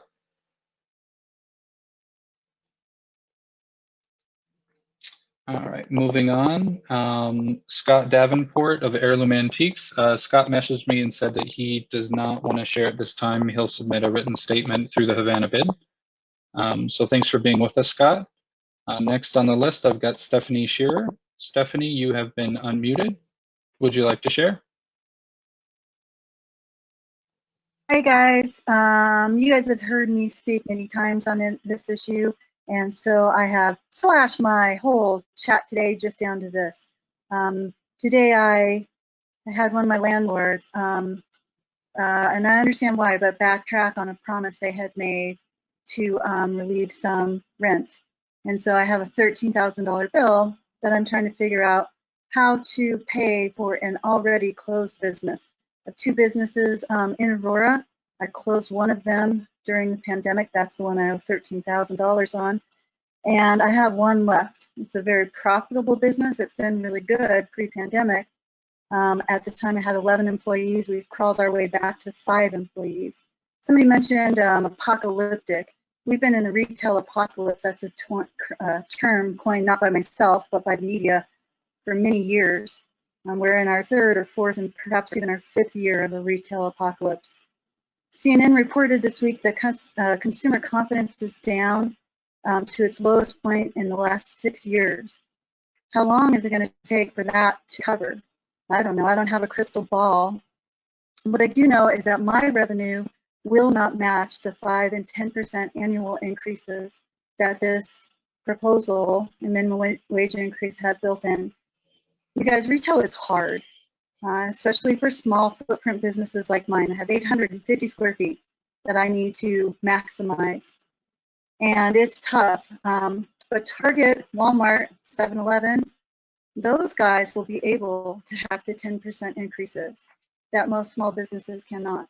So as long as you're okay with all the entry-level jobs for seniors and moms coming back in the workplace and, kids and, what about the kid that's 18 and a half, went from, so as long as you're okay with those guys, I'm asking myself right now, do I close now or do I tough it out for 3 years or 4 years until I can no longer afford to do business in Aurora?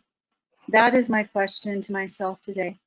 I have the utmost respect for Councilmember Coombs. I really do, and I know that her heart is in the right place, and I stand behind her and that giant heart of hers. But locking in these increases when we do not have a crystal ball, it's just a bad idea. So I thank you for your time. I know it's going to be a long night, and I appreciate everybody's very valuable time. Thank you for listening. Great. Thanks so much for sharing, Stephanie. And I'll reach out to you independently, Stephanie. I might have a couple of ideas on your issues with your landlord, so I'd be happy to help and see if I can look into that. Next on the list, I've got Steve Sundberg, and then following Steve will be Stephen Fabos. So Steve Sundberg, are you with us? You have been unmuted, and you can unmute yourself on your end.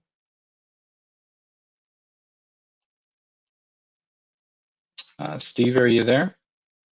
Okay, we'll move on to Stephen Fabos. It looks like Steve Sundberg might be there. Steve, are you there?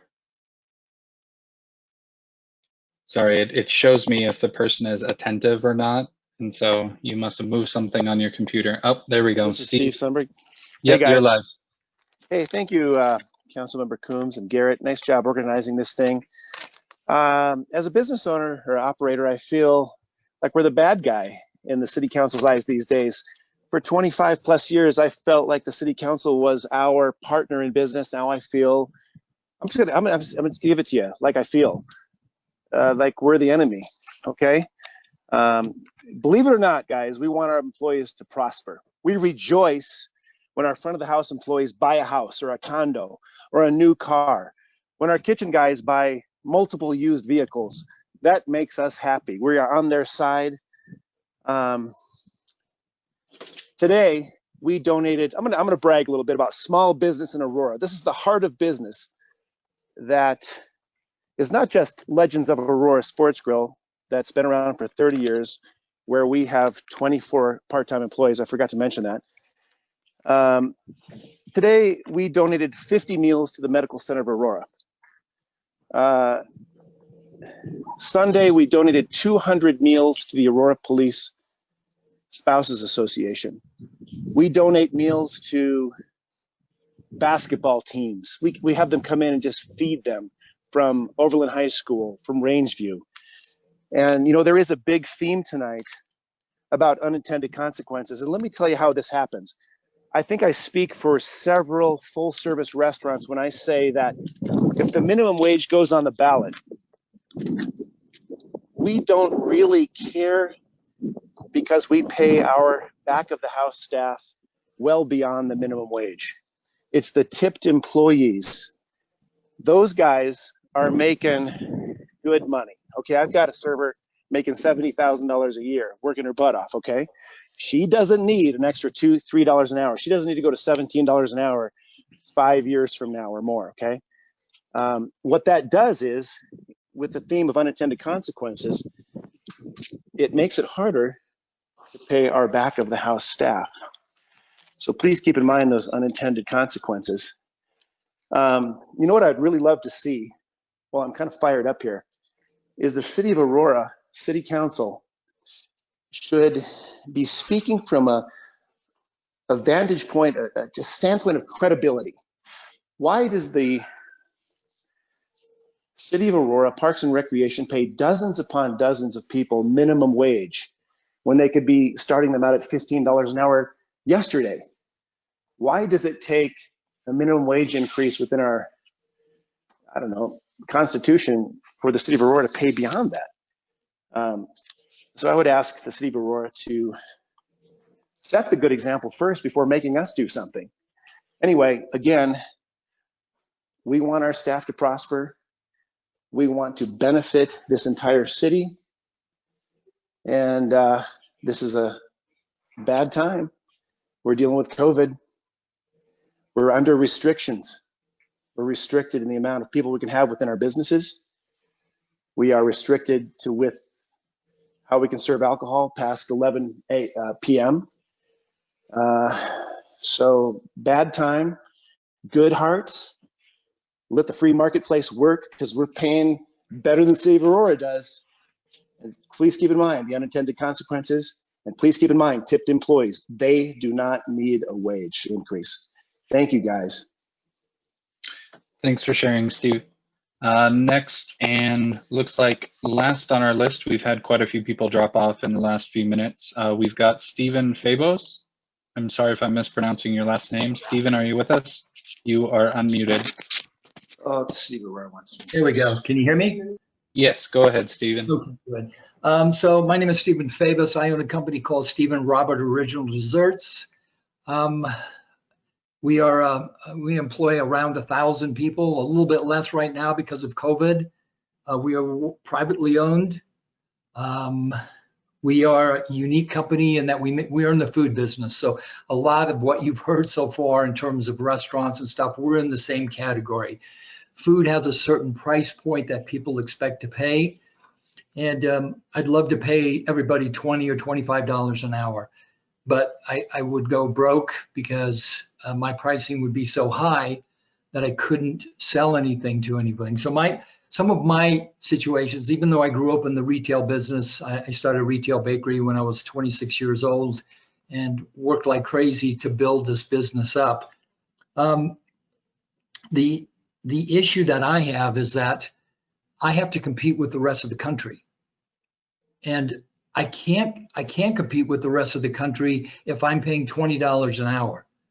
So, because states like Texas and North Carolina and other areas will not do this because they will be partial to industries that are lower paying. And so when I really look at this, I really look at wage increases, minimum wage increases as being a national issue. It needs to be handled on a national basis so that we're all playing on the same playing field. Even worse than that, just to tell you what I have to deal with, because there's a lot of bakeries in Canada that are coming in and taking business away from us because their dollar is 25% lower. So they basically can undersell everything I make. I can't literally make, if I know a Canadian company's come in, I cannot compete with them. So these are some of the issues that you have to have. On top of that, COVID right now, we've spent over $200,000 just to keep our employees safe and to keep them working. We have to do stuff every day that we never had to do before, temperature checks, all sorts of things, just to keep people working. To sit there and say that, wow, we're going to increase your wages and all at this particular time, especially, we don't know what's going to happen with our economy. It's literally somewhat out of control. So I would definitely say good heart. I mean, everyone wants people to do better, right? I'll just tell you the only way I could survive if this comes up. I'm hoping that the government continues to print all this free money, which I don't know how in the heck they're doing it, but they seem to figure it out. And they loan me a bunch of money so I can buy a bunch of robots and get rid of 90% of my workforce. Then I can survive. What does that do? Because that's what businesses are going to have to do. If you make that happen, or these types of happen without looking at the total consequences, that's what's going to happen, which means that people aren't going to be working and they're going to be on your payrolls, or your police are going to have to take care of them because they're on the streets. I was driving around in back of, on Brighton, in back of the Source, and I got lost. Oh my gosh, there's like 1,000 people in tents back there. I had no idea this was going on. Why don't you just look at this and just triple that or quadruple that? Because that's what you're doing. We need to support businesses. We need to give them every benefit because they're the backbone of this country. When you don't have the businesses, you're going to have problems, and you're just going to have big companies, which then can raise whatever they want, including the prices. We can't do that. So I thank you. I truly understand. You know, I consider myself a business Republican and a social Democrat. So I really believe and I care about people. We care about our employees. We do as much as we can. And like so many people said here, it's an honor. Just one other point, in minimum wage, I have people that start above minimum wage, but we're in that category. They don't know how to, do anything. So we have to train them. That costs us thousands of dollars. And then we finally get them up where they can work. But when you raise the minimum wage, I'm raising it for everybody in the plant. So the $26 or $32 mechanic, he goes up. The $16 mixer, who's been there for 8 years, he goes up. Everything goes up. So pretty soon my payroll goes up literally millions of dollars a year. And it's just a squeeze that businesses can't take. The only thing you can do is just get rid of people. It's the only solution from where I'm at. And I don't want to do that. I love people. So thank you for listening. And we'll see where this goes. You bet. Thanks for joining us, Stephen. Sure. I have a few people that I've skipped over due to either non-response or audio issues. That's the end of our attendee list at this point. I did inadvertently skip over Molly Steineman. Would the Colorado Restaurant Association like to go on the record this evening? Molly, are you there? Looks like she may have stepped away from her computer. I'll read a few names that I skipped over also. If any of you do happen to hear your name and you'd like to speak, please leave a message in the chat box or in the question box. But I'm going to progress here. So the names that I called earlier that are still on and still connected: Eric Nelson, Jeanette Rodriguez, Kevin Starbuck, and Rachel Cho. If you would like to speak, please write something in the chat box or write a question in the question box, and I will certainly come back and recognize you. Now what I'd like to do, we have a few minutes left here just before I start the written testimony and start reading like a robot. I'd like to open the floor if any of the BAB members would like to make any final comments. Would any BAB members like to go on the record? And you're all panelists, I believe you can unmute yourselves. I would like to give my time to be able so you can share more testimonies. Okay, thank you, Chance. Bob, Nosh, let's see, I've got Philip, you are unmuted, you're in the attendee line. You can unmute yourself if you like. And Regina, let me find you on the list. You are unmuted as well, Regina, so you can speak if you would like.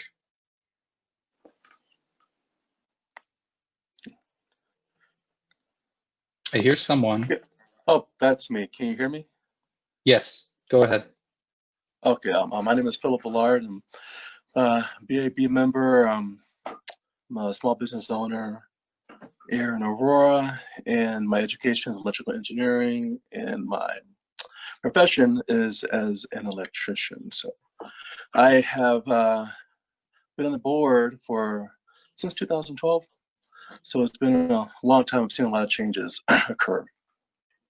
I've been trying to find some intersecting points between the perspectives of the business community. We really appreciate your involvement, and we know exactly how hard it is to start a business, maintain a business, and have that business become successful. So we're with you 100%.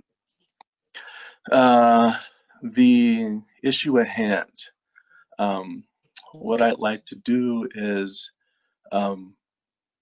tell you that the intersecting point between the community and in both the residential community, the employees, and the business community, we are looking at it from a perspective where we want all to prosper. And right now it is tough, especially with the COVID environment and the way things are working out financially.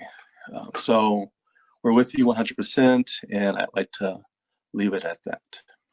Okay, thanks, Philip. Just a quick second for any other BAB members that wish to be heard. Okay, seeing, hearing none. And finally, I will defer to our translation team.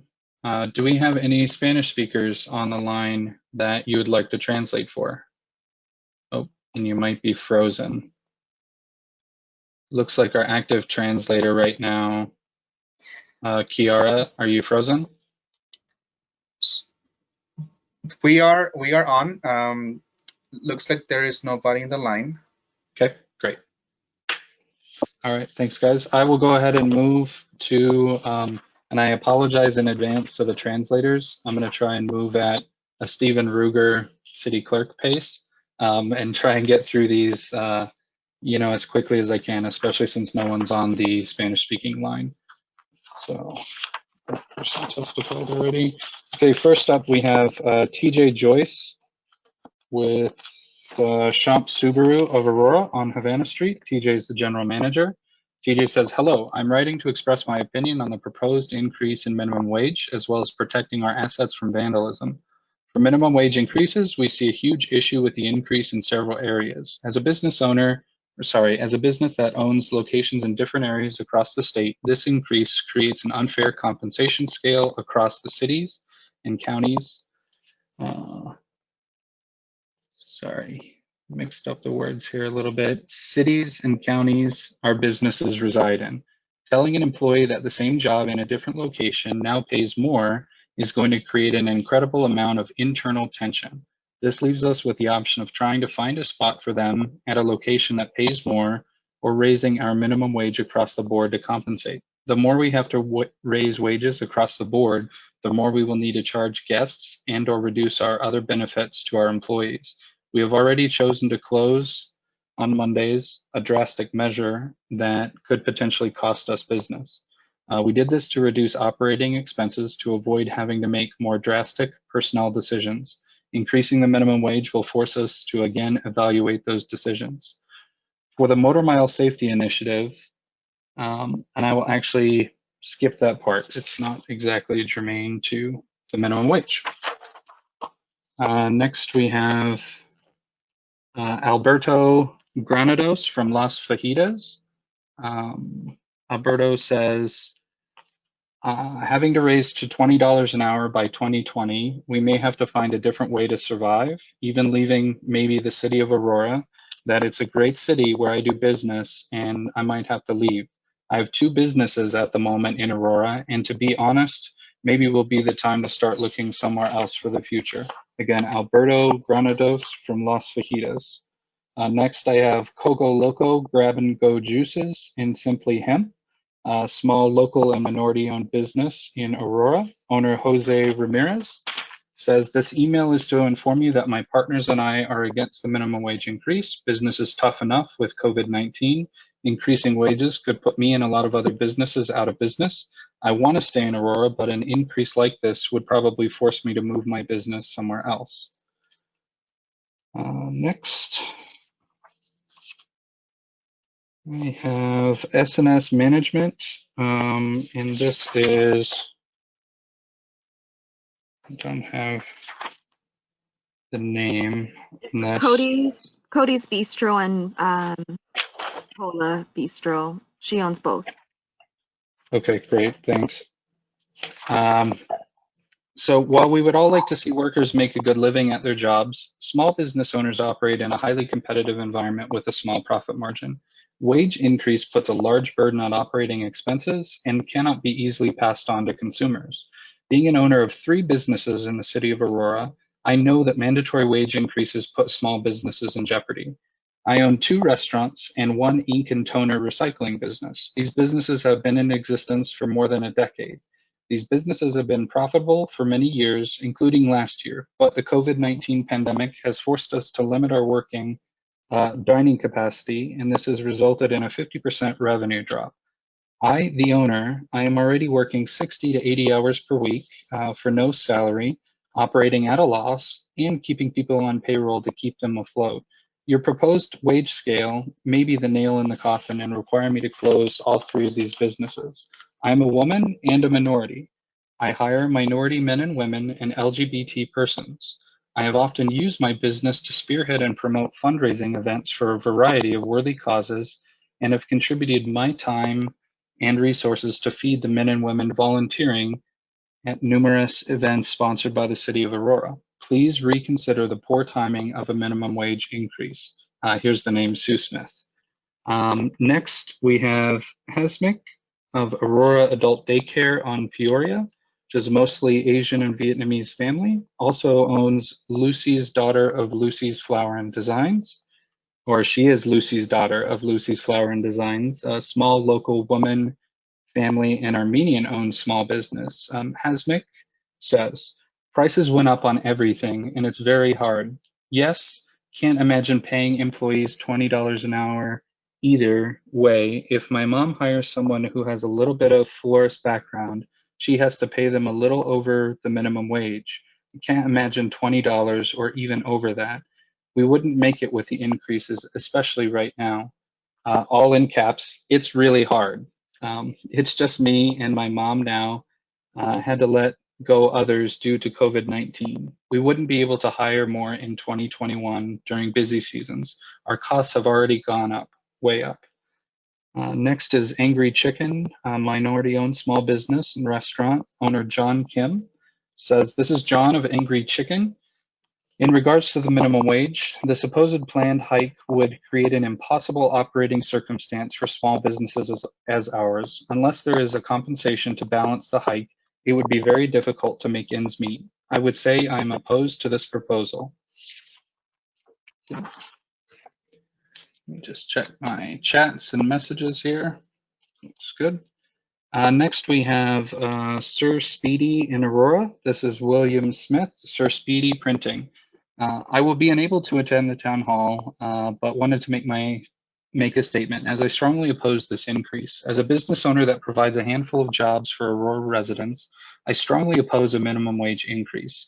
I compensate my employees based on national averages for the type of work they do with weighted pay scales based on performance. This system helps ensure I get the right type of workers in the door. A blanket minimum wage does not help. Employee motivation suffers when they don't have to earn it. In the short term, these increases only get closer to what I currently pay our employees. However, in the long run, these figures will eclipse current hourly rates. In turn, that puts a strain on already thin profits. This proposal also comes at a time when COVID is greatly impacting sales of small businesses. Passing this proposal will only add further stress to financials and harm small businesses. Next is Haneen Omar, owner of the Second Home Adult Daycare located at Havana and Iliff. Haneen simply states it would put us out of business. Moving on, J.W. Lee from Seoul Korean Barbecue and Hot Pot. Thanks Seoul Pacha and Seoul Mandu. JW says, to whom it may concern, I would not support this minimum wage increase because this is not the right time to increase this wage. We're already struggling with current pandemics and many of our restaurants already closed their business forever. And this minimum wage increase will depress current operators and it may occur, I think you mean to say incur them to close more businesses because we don't have any hope. Please reconsider this in the near future. But not at this moment. J.W. Lee, president of Bob Zip Innovation, that owns all of those restaurants I mentioned. Next is Chris Pennington of Good Times and Bad Daddy's Burger Bar. Christy Pennington. Christy says, at this time, Good Times Restaurants, DBA Good Times Burgers and Frozen Custard, and Bad Daddy's Burger Bar does not support the Aurora minimum wage increase.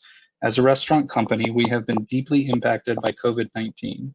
We have done what we can to stay afloat at this time. Greater financial pressures would put us in a negative position with the potential of not surviving. Christy Pennington. Next is Carmen Gia Metropolitan, owner Raz Cortez. Greetings, members of the Aurora City Council.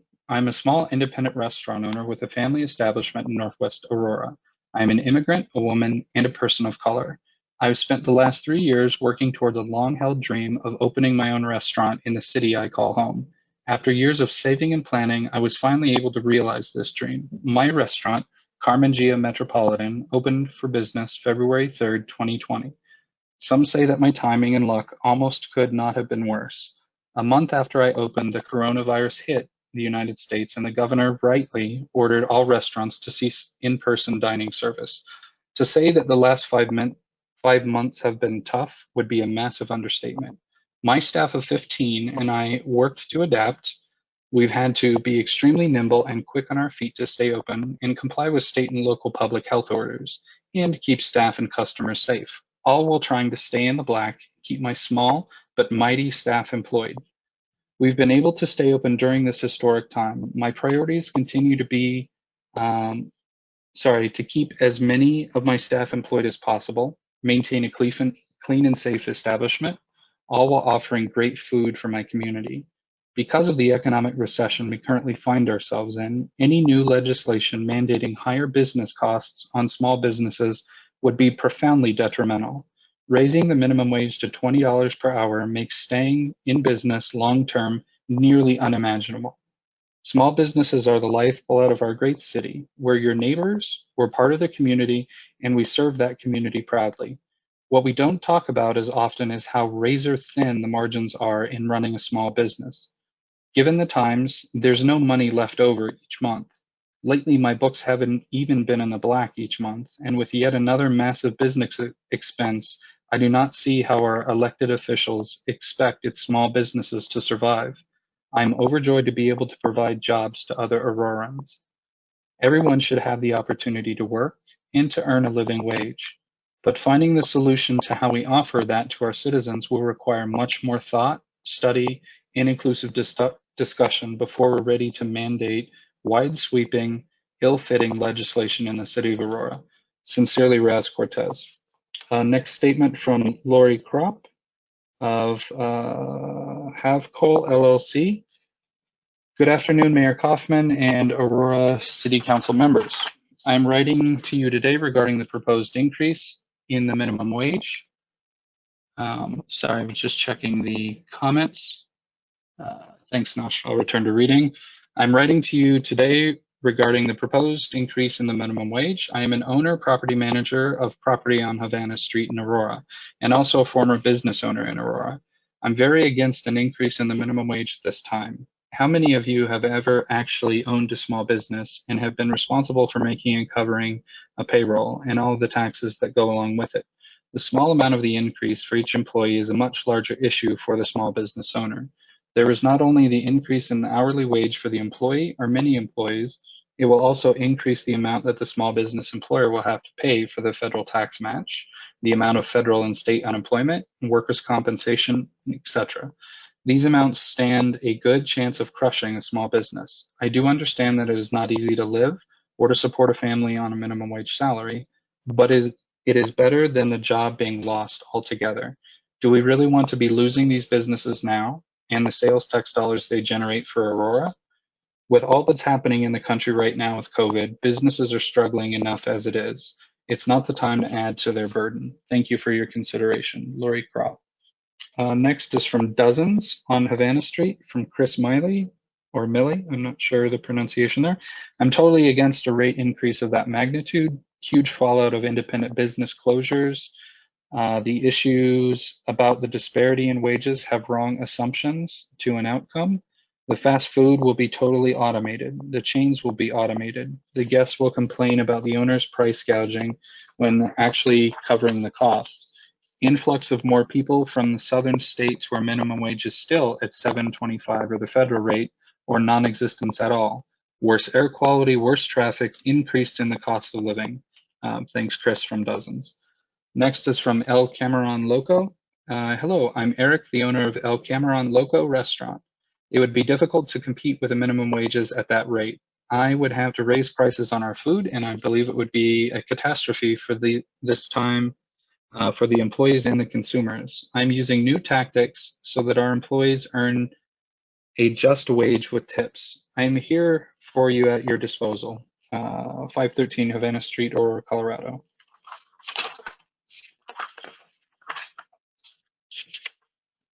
Okay, next is My Favorite Muffin, a locally owned Honduran family-run business. My Favorite Muffin owner, Andrea. Yes? Go ahead. Sí, adelante. Do we have a translator on the line? I'm so sorry. I was just trying to turn on my camera, but I'm still interpreting on the other line. Go ahead. Okay. Someone was wanting to speak, I think, in Spanish. Give me 1 second to find out. Okay. I'll continue on with My Favorite Muffin.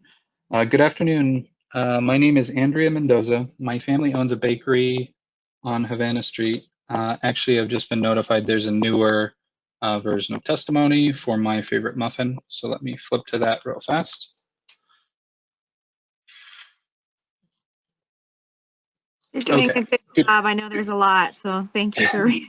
We're almost at the end. Thank you guys for hanging with me. We're 6 pages left, so we're almost there. Good evening. My name is Andrea Mendoza, daughter of Salvador and Lynette Mendoza, owners of My Favorite Muffin. We opened our location in Aurora in the summer of 2019. We're a family-owned business, a family of immigrants who decided to invest here in the United States. It's been 9 years of constant struggle, as our industry is not an easy one and every cent counts. I'm confident to say that this is an initiative that would greatly hurt us. Currently, our muffin shop is being run as a mom and pop shop. Literally, if you walk in, you will see my mom and dad in there. Due to COVID-19, we've had to eliminate our 2 paid employees. We are struggling a lot as it is, but we are looking forward to getting back on our feet and hire a few employees so that my parents can get a break every once in a while. However, how would that be possible if we are struggling so much to keep our doors open? I would challenge to ask, why is this proposal even being considered at this time in which so many businesses are struggling? Shouldn't there be more efforts to help those businesses stay open in order to keep generating jobs? We are all for keeping employees happy, but to our business, if this proposal passes, it would only mean to take the decision of not hiring more employees, and quite frankly, to even consider if we still want to be in business. Thank you for your time, Andrea. Next is Tim Thornton, business name. Don't have it. I'll get to that. Front Range Home Care Services. My name is Tim Thornton. I owned and operate a home care agency named Front Range Home Care Services in Aurora since 2015. At a time when we are experiencing budget cuts at the federal and state level, your proposal of up to $20 an hour minimum wage increase by 2027 will force businesses into closures or relocate elsewhere. We billed the state Medicaid for the services we provide. When the state set the rates at $19.72 per hour, how will we survive by paying our employees $20 an hour? I believe in higher wages for people, but $20 an hour is not the answer. Thank you, Tim Thornton. Charles Nicholson, he doesn't note the business name, just says, all I can tell you is that if we are forced to pay our employees $20 an hour, then our competition from the surrounding cities will take all of our business. So do what you will, and we will have to quit. Okay. Next is Bill Coates of Music Go Round, Aurora, Colorado. The short version of my reality here is that $20 an hour minimum wage would put me out of business. I would have to raise prices so much that I could not compete with businesses outside of Aurora or online. 18 people who work under my roof would be out of a job. An increase of 2/3 to a minimum wage, already 2/3 higher than the federal minimum, would be a tremendous burden on employees, those who can stay open and stay in Aurora anyways, and would take money off the table to attract high-performing employees, since the payroll budget was being spent on entry-level staff. And I know housing prices are absurd these days, but $40,000 a year for a full-time, entry-level, unskilled person is even more so. Thank you, Brian Coates. Jaime Haynes, a commercial property owner with tenants. This is Jaime Haynes. As you already know, my parents own several properties in the City of Aurora Arts District. After many years of the building being vacant, with the help of the City of Aurora and the City Council's approval of funding, thank you again, their properties are now fully occupied by small business owners. Despite this good news, our tenants are suffering due to opening their businesses right around the time of the national shutdown and continued restrictive business practices due to COVID-19 concerns. They are only surviving because of their extremely hard work and grit they put into their businesses. However, they can't possibly run their small businesses without hiring hardworking people, and that is why I'm writing you this email. Under normal circumstances, I would be the first to support progressive causes such as a minimum wage increase to help those workers. As you know, we are certainly not living in normal circumstances. I speak to our tenants regularly, and they feel very fortunate to still be in business. However, they are concerned that another new stress imposed upon them will likely force them to close their small businesses. A 5% increase in the minimum wage rate the first year doesn't sound like much, but when small businesses are barely making it right now, that might be just enough to force them to move their businesses elsewhere or just go out of business. I'm concerned with what the proposed change will do in years to come as the minimum wage increases to $20 per hour by the year 2027. The agreement my parents have with the City of Aurora is to keep the spaces as restaurant businesses at least until the year 2034. So naturally, I'm very mindful of anything that might place that long-term commitment with the city at risk. During the upcoming City Council vote on the issue, I urge you to vote against the minimum wage increase. Thank you again for all you do for the Arts District and for the City of Aurora. Jeffrey Eaton, Senior Ricks. Jeffrey says, Dear City Council, I think it's ludicrous that we're still talking about this minimum wage issue. I feel that the local municipalities in the Denver metropolitan area are reacting way too late to the housing crisis. We went after big business with fervor. As a result, it is no longer affordable for most of the residents in Aurora to live here. There should have been some rent control guidance in its place as our economy grew. This is what leaders do. We were very aggressive in seeking tourist dollars, convention business, large tech business, and this resulted in many big companies moving here because the quality of life is amazing. In other cities like New York, San Francisco, and Los Angeles, rent guidance and restrictions are the norm. Leadership there recognized the need for affordable housing early on. They reacted accordingly. This guidance makes living in those cities affordable for most of its residents. This is an area that was neglected by our leadership, and now small business is going to have to bear the brunt if we implement a series of minimum wage increases over the next 5 years. I agree that our citizens should have an affordable place to live, but it shouldn't be made affordable on the backs of Aurora small business. You will see small business disappear and relocate to other municipalities where it is more cost effective to live. Find another way. Crime is on the increase in our city, and civil rights are an issue that will have to be dealt with fairly and aggressively. Change the tax incentives. Give Aurora residents the tax incentives, not big businesses. Let's not give our city away. If you drive small business from the marketplace, you will only have a series of dollar stores in every corner. No offense intended. Is this the city of Aurora that we're trying to preserve? Where's our leadership? Thanks, Jeffrey Eaton, Senior Ricks.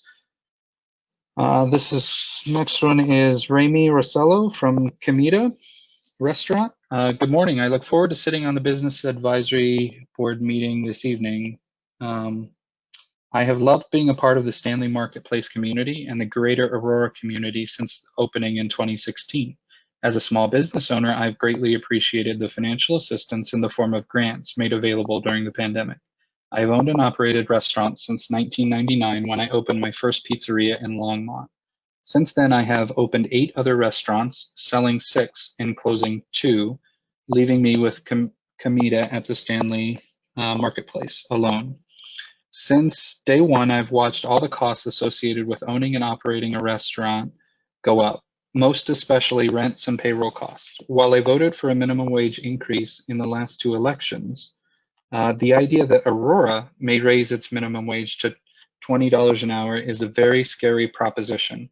Currently, there is no one on staff at Comida that makes less than $14 an hour, and most averaged around $24 after tips. We put all of our server tips on their paychecks, and they're required to claim every single penny that they make. Additionally, in order to make up the wage disparity between the front and back of house, we added a service fee to all of our guest checks of 2%. That gets equally distributed to our hourly kitchen staff.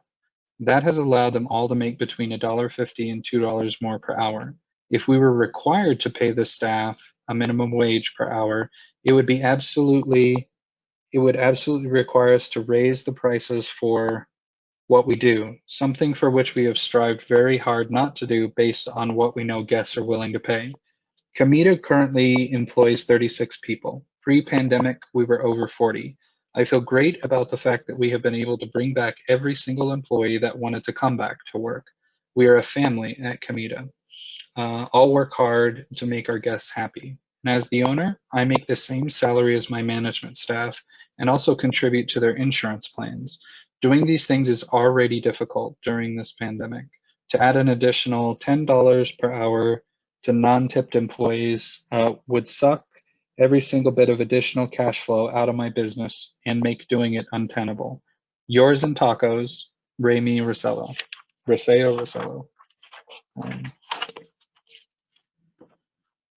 Next is Frankie Hoff and Jonna Lamphere, owners of The Cookie Company.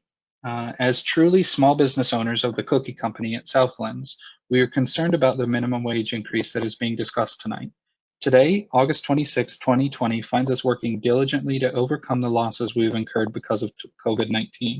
We are far from overcoming those losses. In fact, we are thousands of dollars short for the year as compared to last year's profits.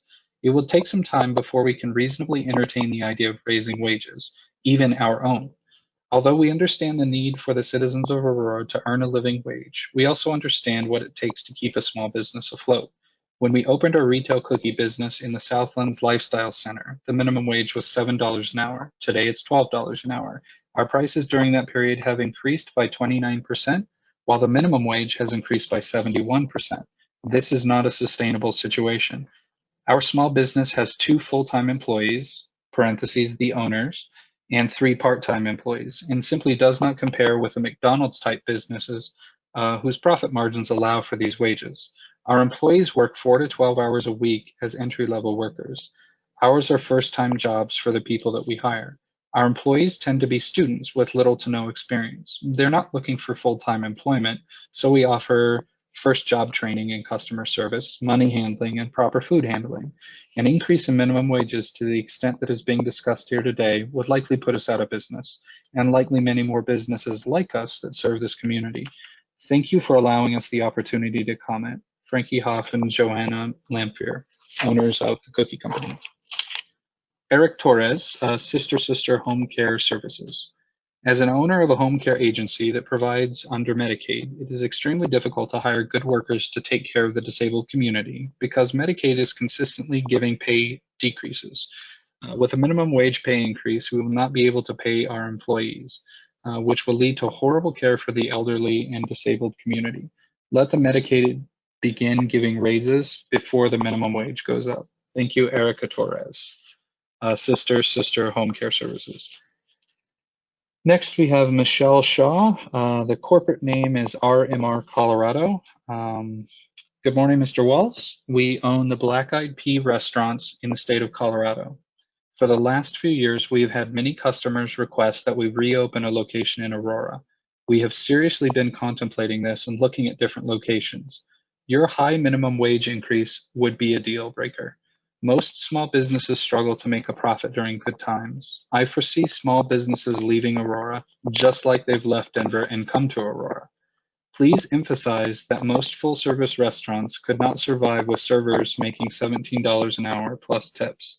We would have to raise our prices so high that the normal consumer could not afford to eat out. Thanks and have a great day, Michelle Shaw.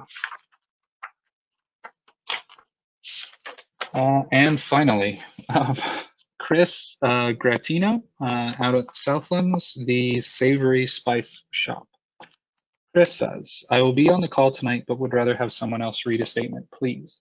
I own a small retail store in the Southland Shopping Center. During this pandemic, I have been able to keep all 5 employees employed and receiving a check, but sales are way down since February, down 35 to 40% compared to last year's numbers, resulting in no paycheck for me.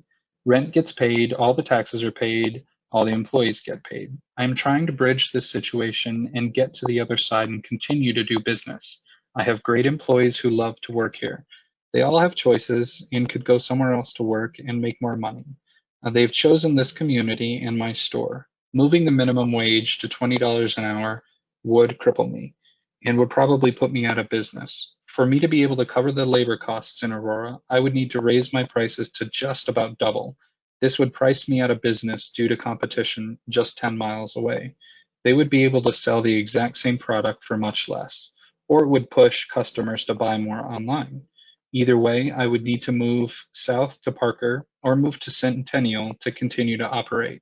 I have lived and raised a family in Aurora for 22 years. This is where I want to continue to do business and support the community, but I would be forced to relocate or close if this was to happen. Please rethink this push. My opinion is that a minimum wage job should not be a career.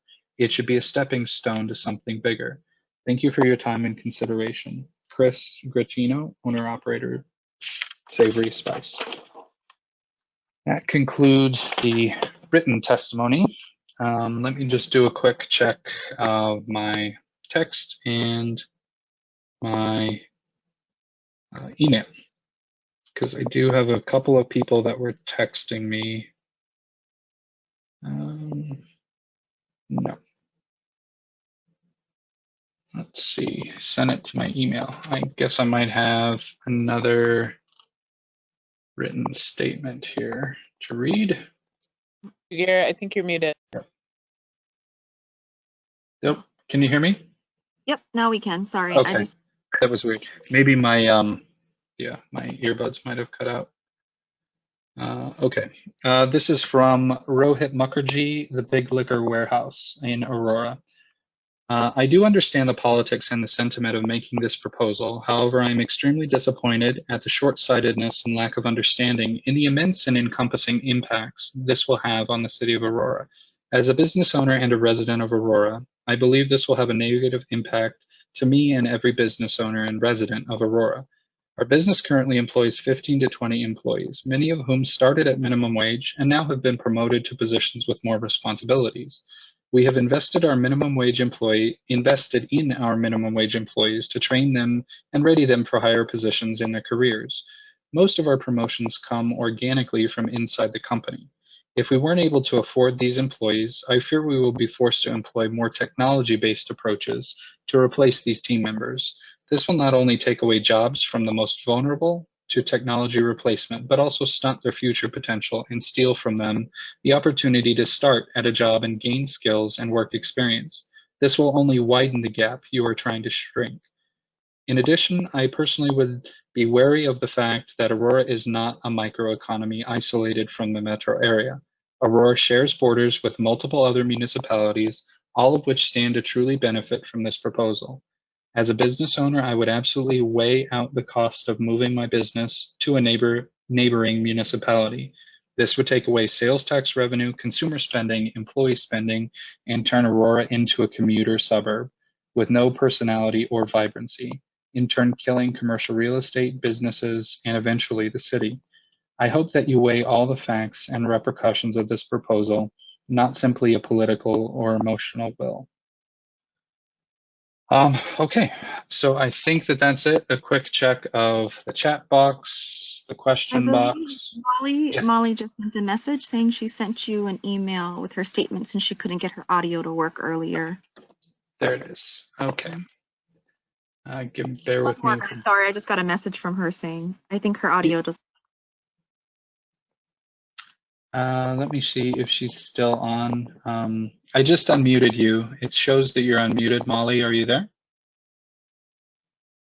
No, I think her audio is having issues. So I will go ahead and read the CRA statement.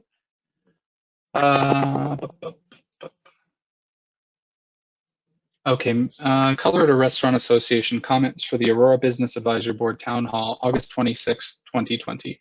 Minimum wage increases increase the wage disparity between front of house and back of house employees. Minimum wage increases give raises to the highest earners in many restaurants at the expense of the lowest earners. The majority of the restaurant industry employees in Aurora are already taking home well above the minimum wage. The highest paid individuals in a restaurant are servers and bartenders because they earn tips. But when you increase the minimum wage, these high-earning employees are forced to get a raise, making it difficult for owners to give the raises to cooks and dishwashers who take home more than minimum wage, but less than servers and bartenders. According to an Aurora restaurant survey, the average hourly wage for the back-of-house employees is $15.20 per hour. The average take-home pay of front-of-house employees is $21. This includes nearly $10 an hour in tips and tip-outs. Aurora restaurants do not need a forced minimum wage increase. A minimum wage increase will force Aurora restaurants to make difficult decisions. Anytime we see minimum wage increases, we see reduced staffing levels and increased pricing. We've seen it most recently from the minimum wage increase that passed in 2016. 57% of restaurants reduced their staffing levels. 14% reduced employee benefits. 67% decided to limit future growth. 90% increased menu prices. If the minimum wage were to increase to $20 an hour, 48% of Aurora residents said that they would have to reduce their staffing levels. 48% of Aurora restaurants said that they would have to reduce their staffing levels by more than 20%. If the minimum wage were to increase to $20 an hour, 57% of Aurora restaurants said they would have to consider closing permanently. This proposal limits the ability for Aurora residents to begin their careers and gain their first job. 8 out of 10 restaurant owners started at entry-level positions. Small businesses cannot pay someone $20 an hour when they don't have any skills. A minimum wage increase would remove the bottom rungs of the ladder. This is the worst possible time for a minimum wage increase. This is a 100-year pandemic. These last few months have been devastating to so many. Restaurants and clothing retailers are the top 2 hardest hit industries in the United States, 2 industries that provide many hourly wage jobs. I'm here to speak for the restaurant industry who has been hit particularly hard. Of restaurants that have reopened, 95% have told us that their sales are down from this time last year, and on average they are down 40%. Those hurt the most are traditional full-service independent restaurants. Some are down as much as 90%. Traditionally, restaurants employ 10% of the workforce in Colorado and provide excellent opportunities for upward mobility. However, because of the economic devastation this pandemic has brought with it, on average, restaurants say their staffing is only at 63% of what it was just a year ago. During a worldwide pandemic, when so many are hurting and businesses are struggling to stay open, is not the time to increase labor costs. It will deter businesses from hiring more people and, in fact, will encourage more layoffs. Postpone this discussion until we see our country return to a general sense of normalcy. Right now, we need to focus on helping small businesses survive to keep people employed. And that's the end of Molly's statement from the CRA. I think that is all that I have, all that I see coming in. So I want to thank everyone that's still with us. I think we've still got 28 people that hung on the line with us. So thank you guys, business owners, for hanging out. A huge thing. Yes, go ahead. If I could just make a statement, for many of the small businesses, I've heard your pain. I've heard the challenges that you're going through. I understand the problems that you have. I personally am not in support of this. I think most of you know that. My father owned a small business. He had Ford moving trucks, and I used to have to, I was in the Air Force, and I would go home for Christmas, and as soon as I got off the plane, my dad would tell me that I was moving pianos up until Christmas Eve. I've seen what it's like for the owners of businesses to work this hard, and the stories that you've said sound very similar to the discussions my parents had. I was, like I said, I was in the Air Force, and after I got out, I was in the corporate world, but I did serve as chairman of the board of the Chamber of Commerce, and I watched the businesses struggle through different rules. I salute all of you for the work that you're doing. I salute all of you for employing the people of Aurora. I salute all of you for taking care of the people. I'm concerned about this ordinance. There's going to be some changes, I suspect. Instead, right now we have an absolutely horrendous $20 an hour in 7 years. I have a feeling that it might drop to 18, and therefore it's only horrendous. Or there might be some other minor tweaks that to try to make it more palatable. The message that I took away from most of you was that doing this over the next 2 years, we should not even be thinking about this for the next 2 years. And then at that point, we might consider, based on what the economy is doing, taking further steps. But in the meantime, just be aware that that your comments have been heard. Thank you very much. Thank you, Councilmember Gruber. Are there any other council members? Yes, go ahead. Thank you. I just want to say that, it was very heartwarming to hear from all the business owners, especially during such a very challenging time with the COVID pandemic, and many of them having to cut hours and to consider closing their businesses, doing everything in their, possible to stay open. I heard many of them say that they're not even taking a salary. And, God bless them, because they really do care about their employees. And you can tell that, you could hear that in what they were saying. Again, you heard stories that they're offering opportunity to unskilled, labor to then hopefully then promote them with training and so forth and give them more opportunity. I also want to say that small businesses are the lifeblood of the city of Aurora, and we depend on our small businesses for most of our revenue. So it's just not right to have a minimum wage increase specifically for our city. You heard a lot of them say that they just are having to recuperate from the state minimum wage increase, and they had to make changes there, cut employees and so forth. So I just don't even think it's good policy to do as a city. It's one thing for the state or the federal government to do it at a national level, but all you're doing is going to encourage businesses to leave Aurora, go to other municipalities that don't have the minimum wage.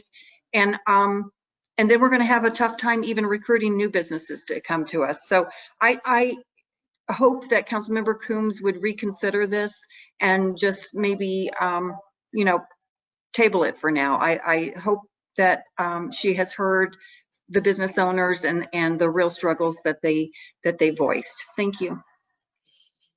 Any other council members before I give Councilmember Coombs a chance to wrap up?